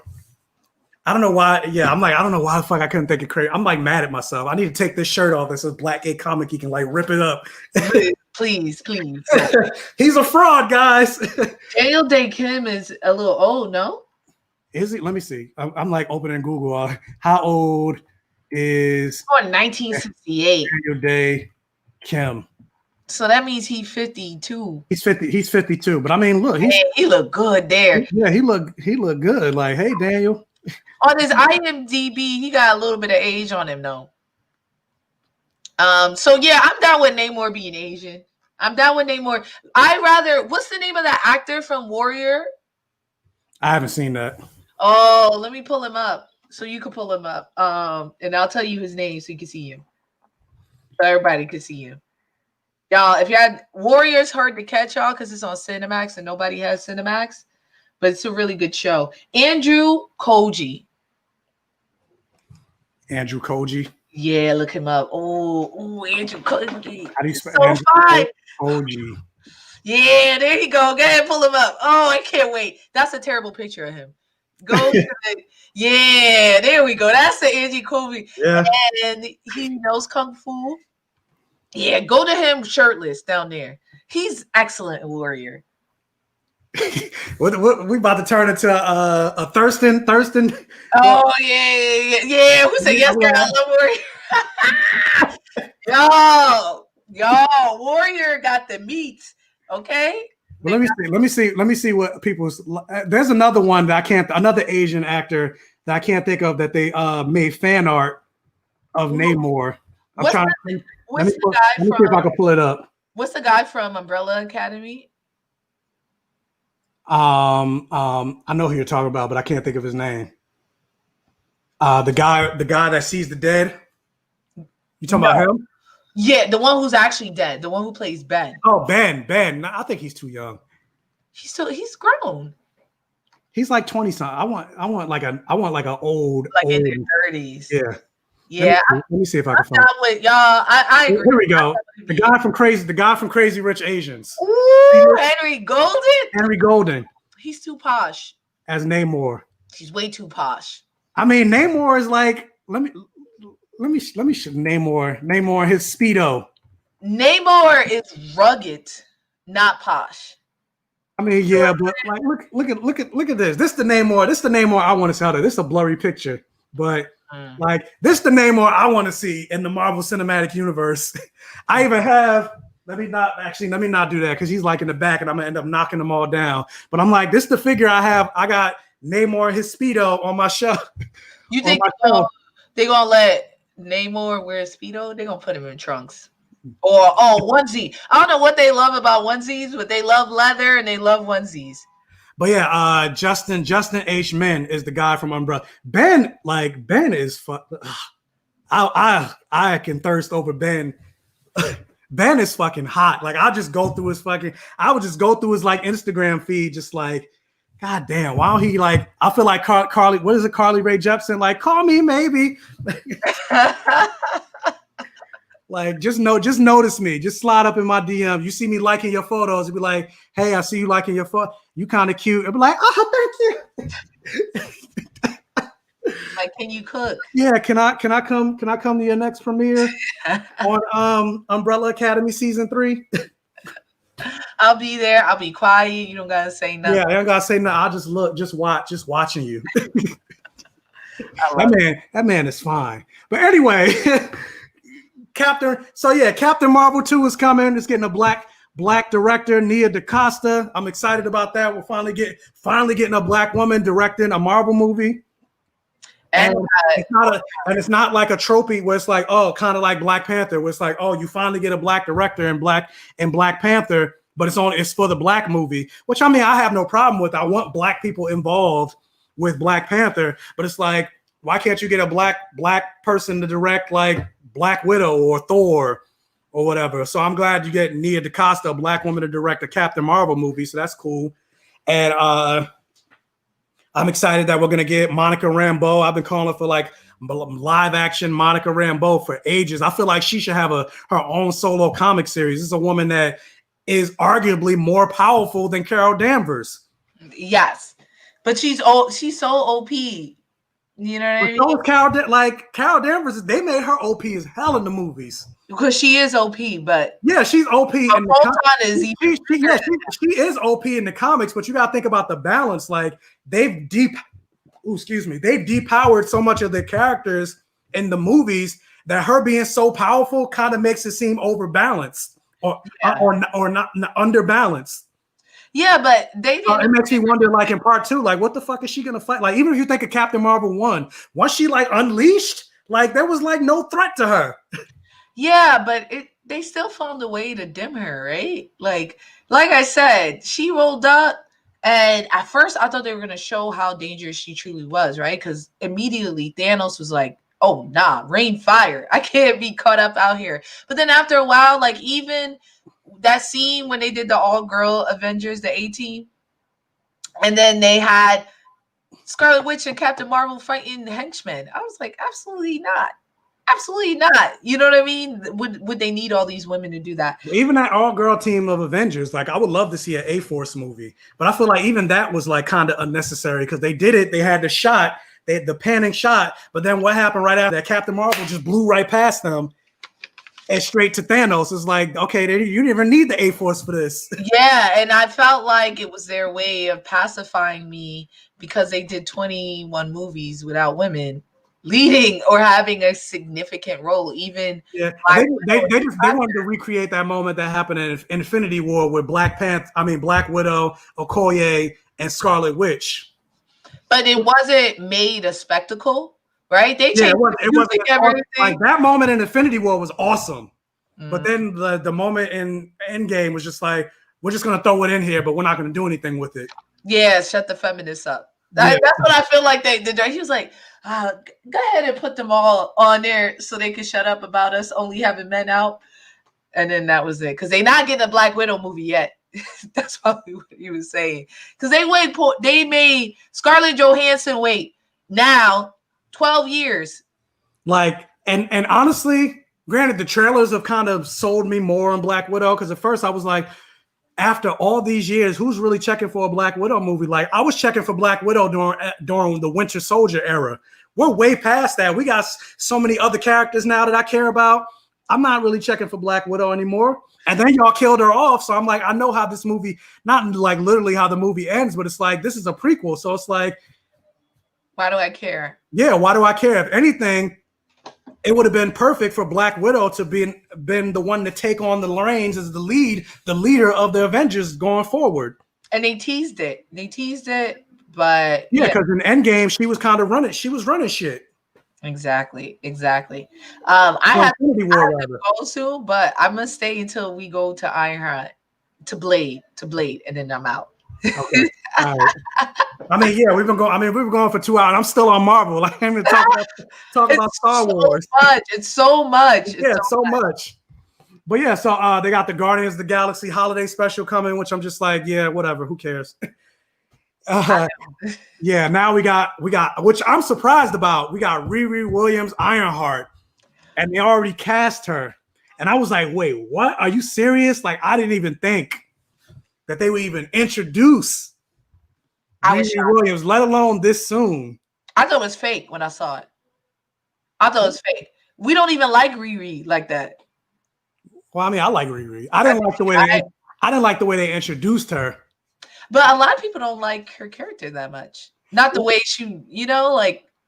Well, I think part of it is because like she didn't really have a character until the Eve L. Ewing. Like after Eve L. Ewing, you got a Black woman that took Ironheart and created that little Ironheart run with it. I haven't read yet, but a lot of people, they became more accepting of Riri Williams after that Ironheart run. But when she was first introduced, written by Brian Michael Bendis, which I mean, I appreciate Bendis because without Bendis, we wouldn't have an Ironheart, we wouldn't have a Miles Morales, and then Naomi's getting her own solo series on the DC side. He created her too, like so. Without him, so I'm not going to try to shit on Bendis, but at the same time, you got this white man writing this black woman character, and the way he introduced her, even the way he introduced Miles, like it wasn't like fluid, right? But Miles was a little bit better. I will say this, that I'm very interested to see, because for a lot of these titles that they're introducing, I no longer understand why they killed off Tony. He could have easily retired after that big event in the way that Captain America did, because there's so many places that Tony is needed in this new phase that we're looking at. Yeah. That I'm going to be like, I'm very interested to see, and maybe they're going to correct the things that we had issue with her introduction, because he won't be there with Ironheart, you know? And it's kind of sad in the sense that, like, especially jumping forward a bit, like we're finally getting the Fantastic Four. That's something that they announced, which is I was surprised about, but then I was also surprised that they didn't announce anything about X-Men.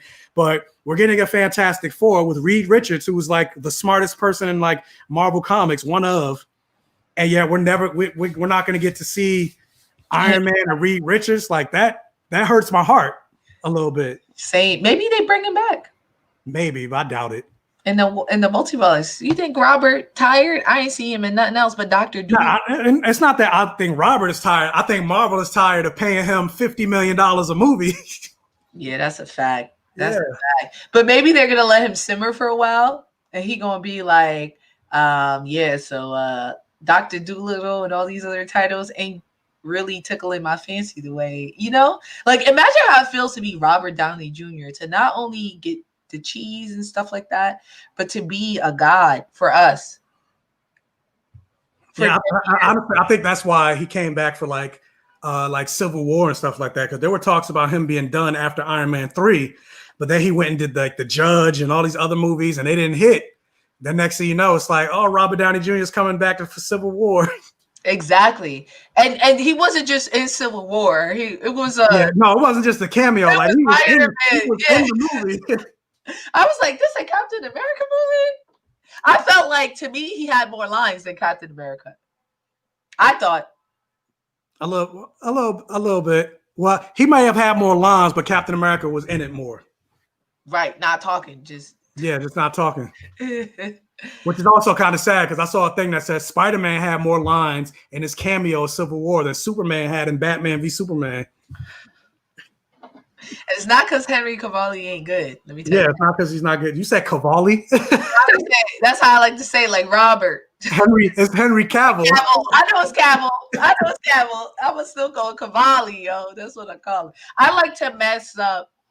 Occasionally, I like to mess up white people's name in the way that they love to mess up our name. Oh yeah, they do that shit all the time. So until every single white person I know called Kamala, I'm gonna call white people whatever I feel like. I do that, and sometimes in the store, I randomly walk up to white people and ask them questions like they work there. It's just my way of balancing the world. You get what I'm saying? Yeah, gotta do it. But I know you said you wanted to go, but you wanted to talk about Blade first. So let's talk about Blade. So yeah, I mean, they didn't really say much about Blade. They just said it's coming, we're working on it, and Mahershala Ali is going to play Blade.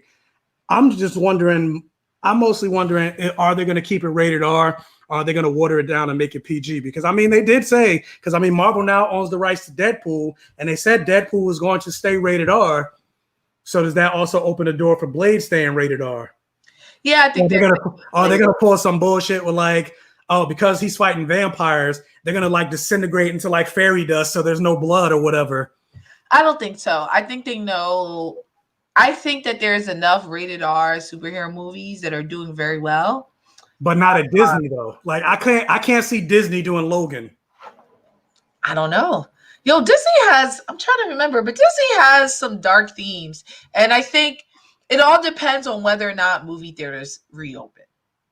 If Disney double downs and they say, you know what, we're going to start just streaming everything, then yeah, it's going to stay PG-13. But I think Disney and the creators understand that it's going to take away significantly if it isn't rated R. You know what I mean? The cursing, all that is part of it, right? We're not gonna see Blade saying motherfuckers always like to ice skate uphill. Oh, I say that to this day to people.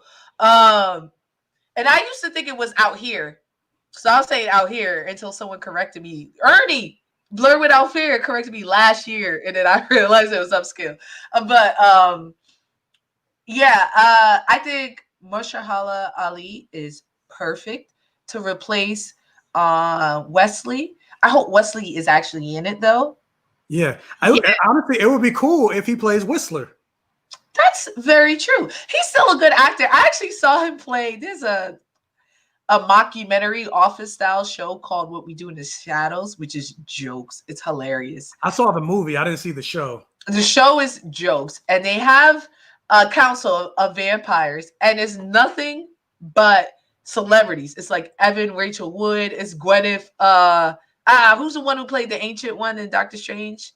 Tilda Swinton. Tilda Swinton. And then they're like, go ahead and get the Daywalker on Skype because they're underground, right? They can't be around the sun. So they call Wesley Snipes on there, and he's acting. He's incredible on the Zoom call.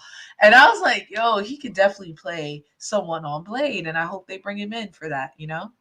Yeah, it kind of like before the whole Spider-Verse news, it's like I was hoping that they would, because they never showed Uncle Ben in the Spider-Man, the new Tom Holland Spider-Man movies. So I was like, well, would it be cool since they made Aunt May so young, Aunt Bay? Like, wouldn't it be cool if Tobey Maguire came in as Uncle Ben? So I feel the same way about Blade. Like, have Wesley Snipes play Whistler. Yes, I agree. And one thing to say about that Aunt Bay thing, it's funny. People are like, oh, they sexualize everything. But I remember, I was like, who with an auntie that looked that old and they 13? Yeah, I agree. Like, they made Aunt May has always been like since Spider-Man was in high school. I'm like, and then he's in his like 30s. He got kids and shit like that. Aunt May's still around. I was like, this bitch should be dead by now. I was just thinking about that. He was like 80 when he was in high school. Right, that's what I was saying. I was like, who aunt look like that, especially in New York? Everybody know Auntie pull up. She 40. Maybe 45. You know what I'm saying? Yeah. I don't know. But yeah, I'm thinking about it now. I got nephews. I'm 30. I got nephews and nieces, and I'm 35. So I'm like, we that's how we look. That's how they see us. They see us gray hair. Like, oh, Peter. Yeah, my oldest niece is 25. So we're damn near the same age. I got a 19-year-old nephew. And yeah, as you said, 25, that is closer to your age. Actually, your sibling. But yeah, I got a nephew and he's 19. So I'm like, I would be Aunt May. Pretty much. But yeah, they've been trying to make, like, you think about the first Spider-Man movie with Tobey Maguire. Aunt May was like, that was his grandmother. I was like, this cardigan wearing Aunt May, but Aunt May is that old in the comics. That's why they cast her. But it wasn't until Marvel got it that they were like, "Why is Aunt May so old?" It don't make sense. I mean, she's the Ultimate Universe made her younger, but even then, she was still. She was Sarah Field, the one who played Andrew Garfield. Yeah, Sally. She was that. Yeah, she was that old.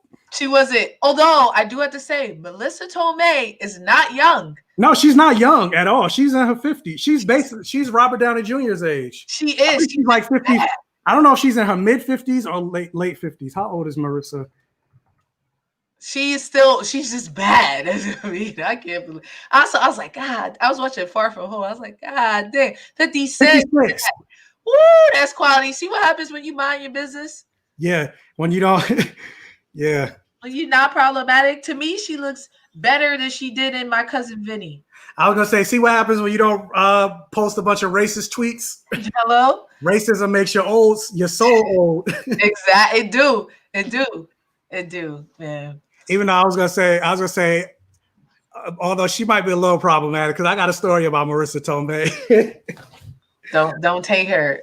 She kind of played me dirty.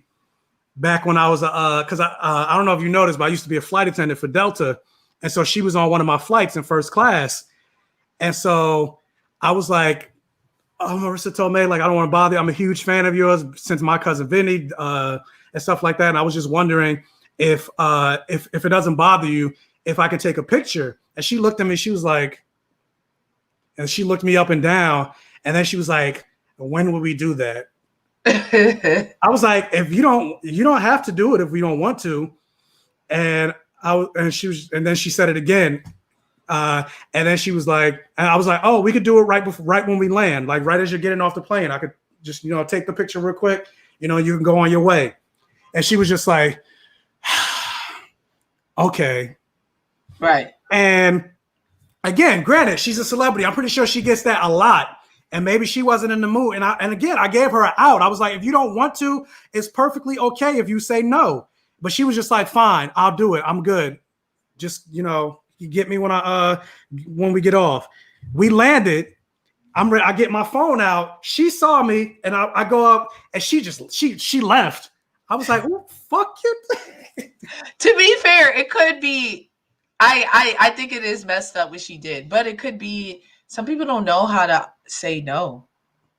I mean, it could, but I'm just like, just tell me no. I perfectly, like, I gave you the out. I said, if you don't want to do it, it's perfectly okay if you tell me you don't feel like doing it. I don't know, like, you're tired, you don't feel like having, or maybe I don't know, whatever the reason is. Like, I get it. You're a celebrity. Every time you go somewhere, somebody's like, oh, can I take a picture? It's kind of like Whoopi Goldberg told the story of when she went to a public bathroom, somebody slid a like freaking notepad under her stall while she was taking a shit. Like, can you sign an autograph? He's like, dude, I'm in the bath. Like, I'm not right. Dude, she's in a girl's bathroom, but like, I'm in the fucking bathroom. Like, leave me alone. So I'm like, I get it. Like, you can't go nowhere without people bothering you. But I'm just like, I still felt like I would have been okay if she said no, as opposed to like, don't tell me yes, and then you dip off. That's the thing I don't like. Normal people like that though. Like, I know I have friends or associates that will say yes when they mean no, and then awkwardly divert. You know what I mean? So that could just be her personalities. But I share your sentiment. Just tell me no, I can handle it. Yeah, I would have just been like, okay, that's fine. It's nice to at least meet you. Be in your presence. Breathe the same air as you. Exactly. So like I served Marissa Tomei a drink. I could go with that. Exactly. And it's so hard. It's so hard to be like, how do I move? But you miss 100% of the shots you don't take. So I applaud. Yeah, you miss 100% of the shots you don't take. I got that from Insecure. Is that who? Someone originally said it, and I forgot who. Was it Drake? I don't know that. I know Issa said it on. Issa said it. Yeah, Issa definitely said it. But I don't know who originally said it. But yeah, y'all. I really appreciate you. I appreciate you even more. No way. I really had a lot of fun. I'm trying to. This girl's on the come up. I'm trying to get like her when I grow up. No. Y'all, if you don't follow me, definitely check me out. Yeah, I was about to say that. Definitely check her out. She does all her she has her own YouTube channel. She has her stuff on Facebook. You plug your own. So why am I mansplaining? You're not mansplaining. Yeah, y'all. Unfortunately, YouTube hasn't been getting the love it used to. Now I'm mostly on Facebook and Instagram. You can find me on both platforms as Fantastic Frankie. Occasionally, I put out a funny tweet on Twitter as Fanboy Fighter. But yeah, I got a couple of segments. I'm doing fast reviews on The Mandalorian and on Attack on Titan. I'm starting a new segment called Frankie Favorites, where I talk about really influential scenes and from like things that we love in Marvel and DC, and I kind of break that down. And somebody said that, Facebook buddy. And then I also do weekly debate videos, hot topics called Let's Be Frank. So yeah, definitely check me out, Fantastic Frankie, FRANKEY. And also hit these like buttons on BlackGayComicGeek so you can continue these fire lives he's been doing. Yeah, thank you. I mean, it's hard on here in this YouTube space. Like, kind of what I said, what I feared would happen. Like, because remember I was saying like my Lovecraft Country reviews have been popping. Like, I would get more views than I had subscribers. But then once Lovecraft Country was over, everybody was like, I'm out. There's always that one. So I'll be trying not to get discouraged. I'll be like, dang. But I mean, I know it takes a while. It takes a while. Yeah, it does. Sometimes I'm like, everyone hates me now. And then the next week you post something, everyone loves you again. It's so volatile. But I mean, I believe in what you do. I think your stuff is fire. your title cards Same with you. I'm always watching your videos, laughing. I love it. Thank you. I try, but yes, thank you so much for having me. We get back to I was working out, so I gotta finish that, or it'll never happen. What's that?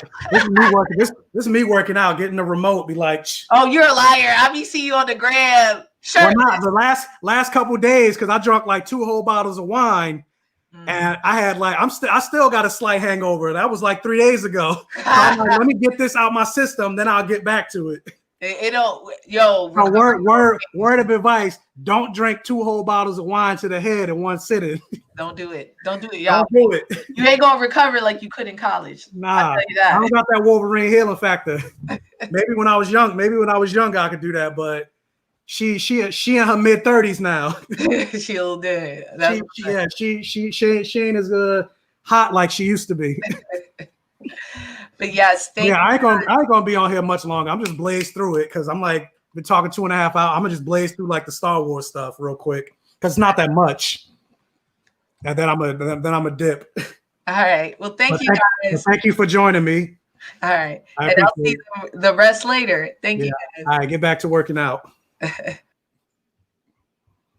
So yeah, guys, like I said, I'm not gonna be on here much longer, especially now I'm like, we've been in here 2 hours and we still ain't even get to Star Wars yet. But yeah, so next thing on the list is She-Hulk. And if you guys are fans of Orphan Black, Tatiana Maslany, she's one of the stars of Orphan Black. She plays like a whole bunch of different characters. I don't watch Orphan Black, but a lot of people love her and her portrayal on that. But she's been confirmed to be playing She-Hulk. And coming back on She-Hulk is Tim Roth, who played the Abomination. And they also got Mark Ruffalo to come back to play, which obviously makes sense because Jennifer Walters is Bruce Banner's cousin, and she gets her powers from him. So you got She-Hulk, you got Guardians of the Galaxy 3, you have Oscar Isaacs, who's playing Moon Knight, who is a character that has dissociative identity disorder, and he ends up getting this like Egyptian-like power called the Khonshu, and like every personality that he has like a different ability. So that'd be cool. We already talked about Secret Invasion. And then you have we talked about Jonathan Majors. He's going to be playing Kang the Conqueror, and it's going to be introduced in Ant-Man 3, which we actually finally have a working title for that, which I think is kind of weird, but it's an Ant-Man movie. It's called Ant-Man and the Wasp: Quantumania. And I'm like, this is WrestleMania? Like, I don't know how that works, but I'm hoping they don't kill Kang the Conqueror off like they did, that they kill a lot of villains in Marvel movies, because Kang the Conqueror is a big villain. He could be a person that like more or less is the major villain like Thanos in this next phase of Marvel movies, especially considering that they did mess with time in Avengers Endgame. So maybe this could be his introduction to like messing with Ant-Man, and then like saying, you guys, since Ant-Man was the one that introduced kind of the time machine, he messes with Ant-Man, and then he goes off to the other characters, and then you get to the final Avengers game and he's the big villain.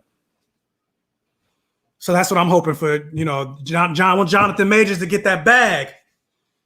So then next news, they got I Am Groot, which is a short series following Baby Groot or Teenage Groot.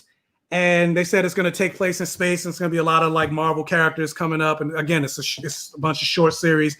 And then I mentioned the Armor Wars. So then, So next, we're going to get into I'm going to blaze through this real quick. Star Wars news.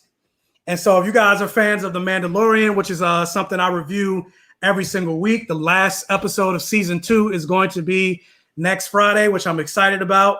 Hopefully it is longer than all these other couple episodes, because most of the episodes of this season have been like 30 minutes. But I'm like, for this to be the season finale, I want a whole hour. So yeah, for them expanding the Star Wars universe, because Star Wars has been hitting with Disney Plus, like Frankie and I talked about earlier. Disney has pretty much hit like 90 million subscribers based on this one major show that they got. And so and The Mandalorian has renewed the faith of a lot of Star Wars fans in the Star Wars properties, because The Force Awakens, The Last Jedi, the Rise of Skywalker, the Solo movie. Those movies haven't really been that good. And so now that The Mandalorian has been pretty popular, like it's renewing a lot of faith. And so they're doubling down on Star Wars. And so with that, they announced a series called Rangers of the New Republic. They didn't really say what it's going to be about, but I'm going to assume that's going to be the spinoff for Gina Carano's character. If you guys are Mandalorian fans, you know what I'm talking about. If you're not Mandalorian fans, you probably don't know what I'm talking about. I really don't care if you're not like Star Wars fans. But yeah, Gina Carano is a character that, like, throughout the second season, this last couple of episodes, she's become like a space cop for the New Republic. And so I'm assuming that's what this show is going to be about. So I'm curious to find out more. Also, another show that they announced, we mentioned Rosario Dawson earlier. She is getting her own spinoff called Ahsoka, and I am super excited about that. I love the character of Ahsoka Tano. Let me see if the camera could focus. There we go. And that just the one episode that she was in The Mandalorian, like Rosario Dawson killed it, and she looked so much like the character. And so I'm very excited to see her spinoff. And again, we're getting a show about a Jedi. That's one of the things I've always been calling for. I'm like, because they're announcing all these spin-off series of Star Wars, but I'm like, when you think of Star Wars, what do you think about Jedi? Give me some Jedi. I don't care about, even though I'm gonna check it out and I'm curious about it, but I'm like, I don't care about the Rangers of the New Republic. I want to see some Jedi. I want to see the old Republic, Knights of the Old Republic. I want to see a spin-off series of like Yoda in his prime, or give me like a Mace Windu solo series when he was younger, before he became a member of the council. So I'm glad we're getting a Jedi series with Ahsoka.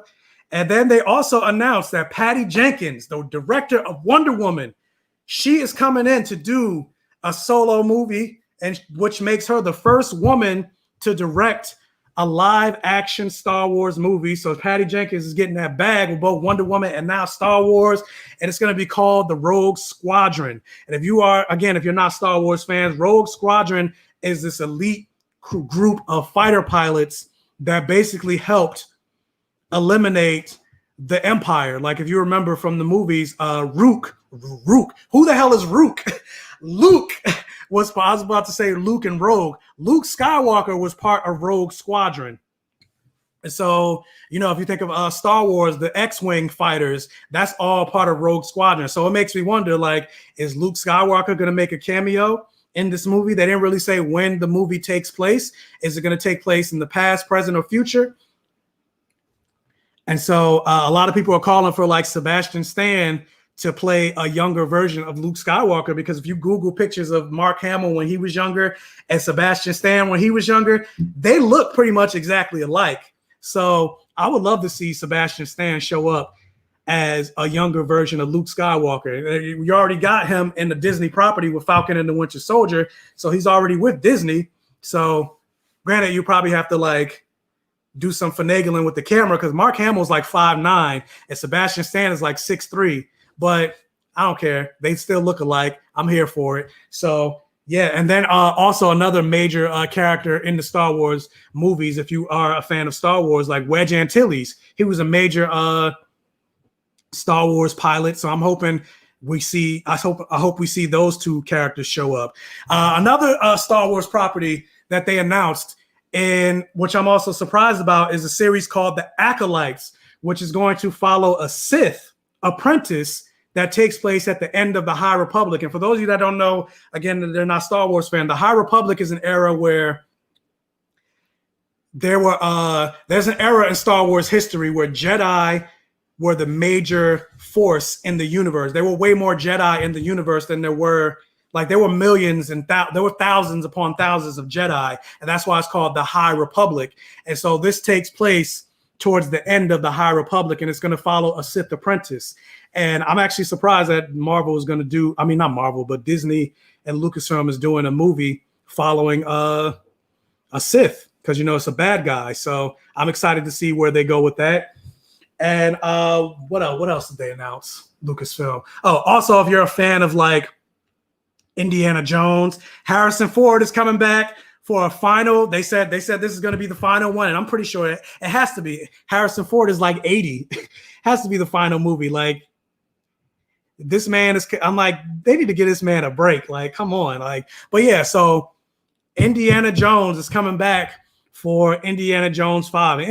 Harrison Ford probably wants to redeem himself because a lot of people hated Indiana Jones 4, Crystal Skull. So he probably was like, you know what? I don't want to leave that sour taste in the franchise in people's mouths. So let me come back for this Indiana Jones 5, get my bag, and then like renew the Indiana Jones franchise. So yeah, that's another thing that they announced. Again, that's part of the Lucasfilm umbrella. And again, Boba Fett is also getting a series. He's being reintroduced in The Mandalorian. And Boba Fett, funny enough, like the Mandalorian has made him way more badass than he's ever been. It took like 40 years of Boba Fett being in the cultural zeitgeist for him to actually finally do something badass in the Star Wars universe. So whereas before, when they first announced that they were doing a Boba Fett series, I was like, who cares? Like, Boba Fett never did anything cool, but finally you get to see him in The Mandalorian, and you're like, okay, now he's kind of cool. So now I'm a little bit more excited about a Boba Fett series. And another series that has nothing to do with Star Wars, but is a part of Lucasfilm that I'm really excited about, and this is the last thing I'm going to talk about that they're going to do, is going to be, let me grab it real quick,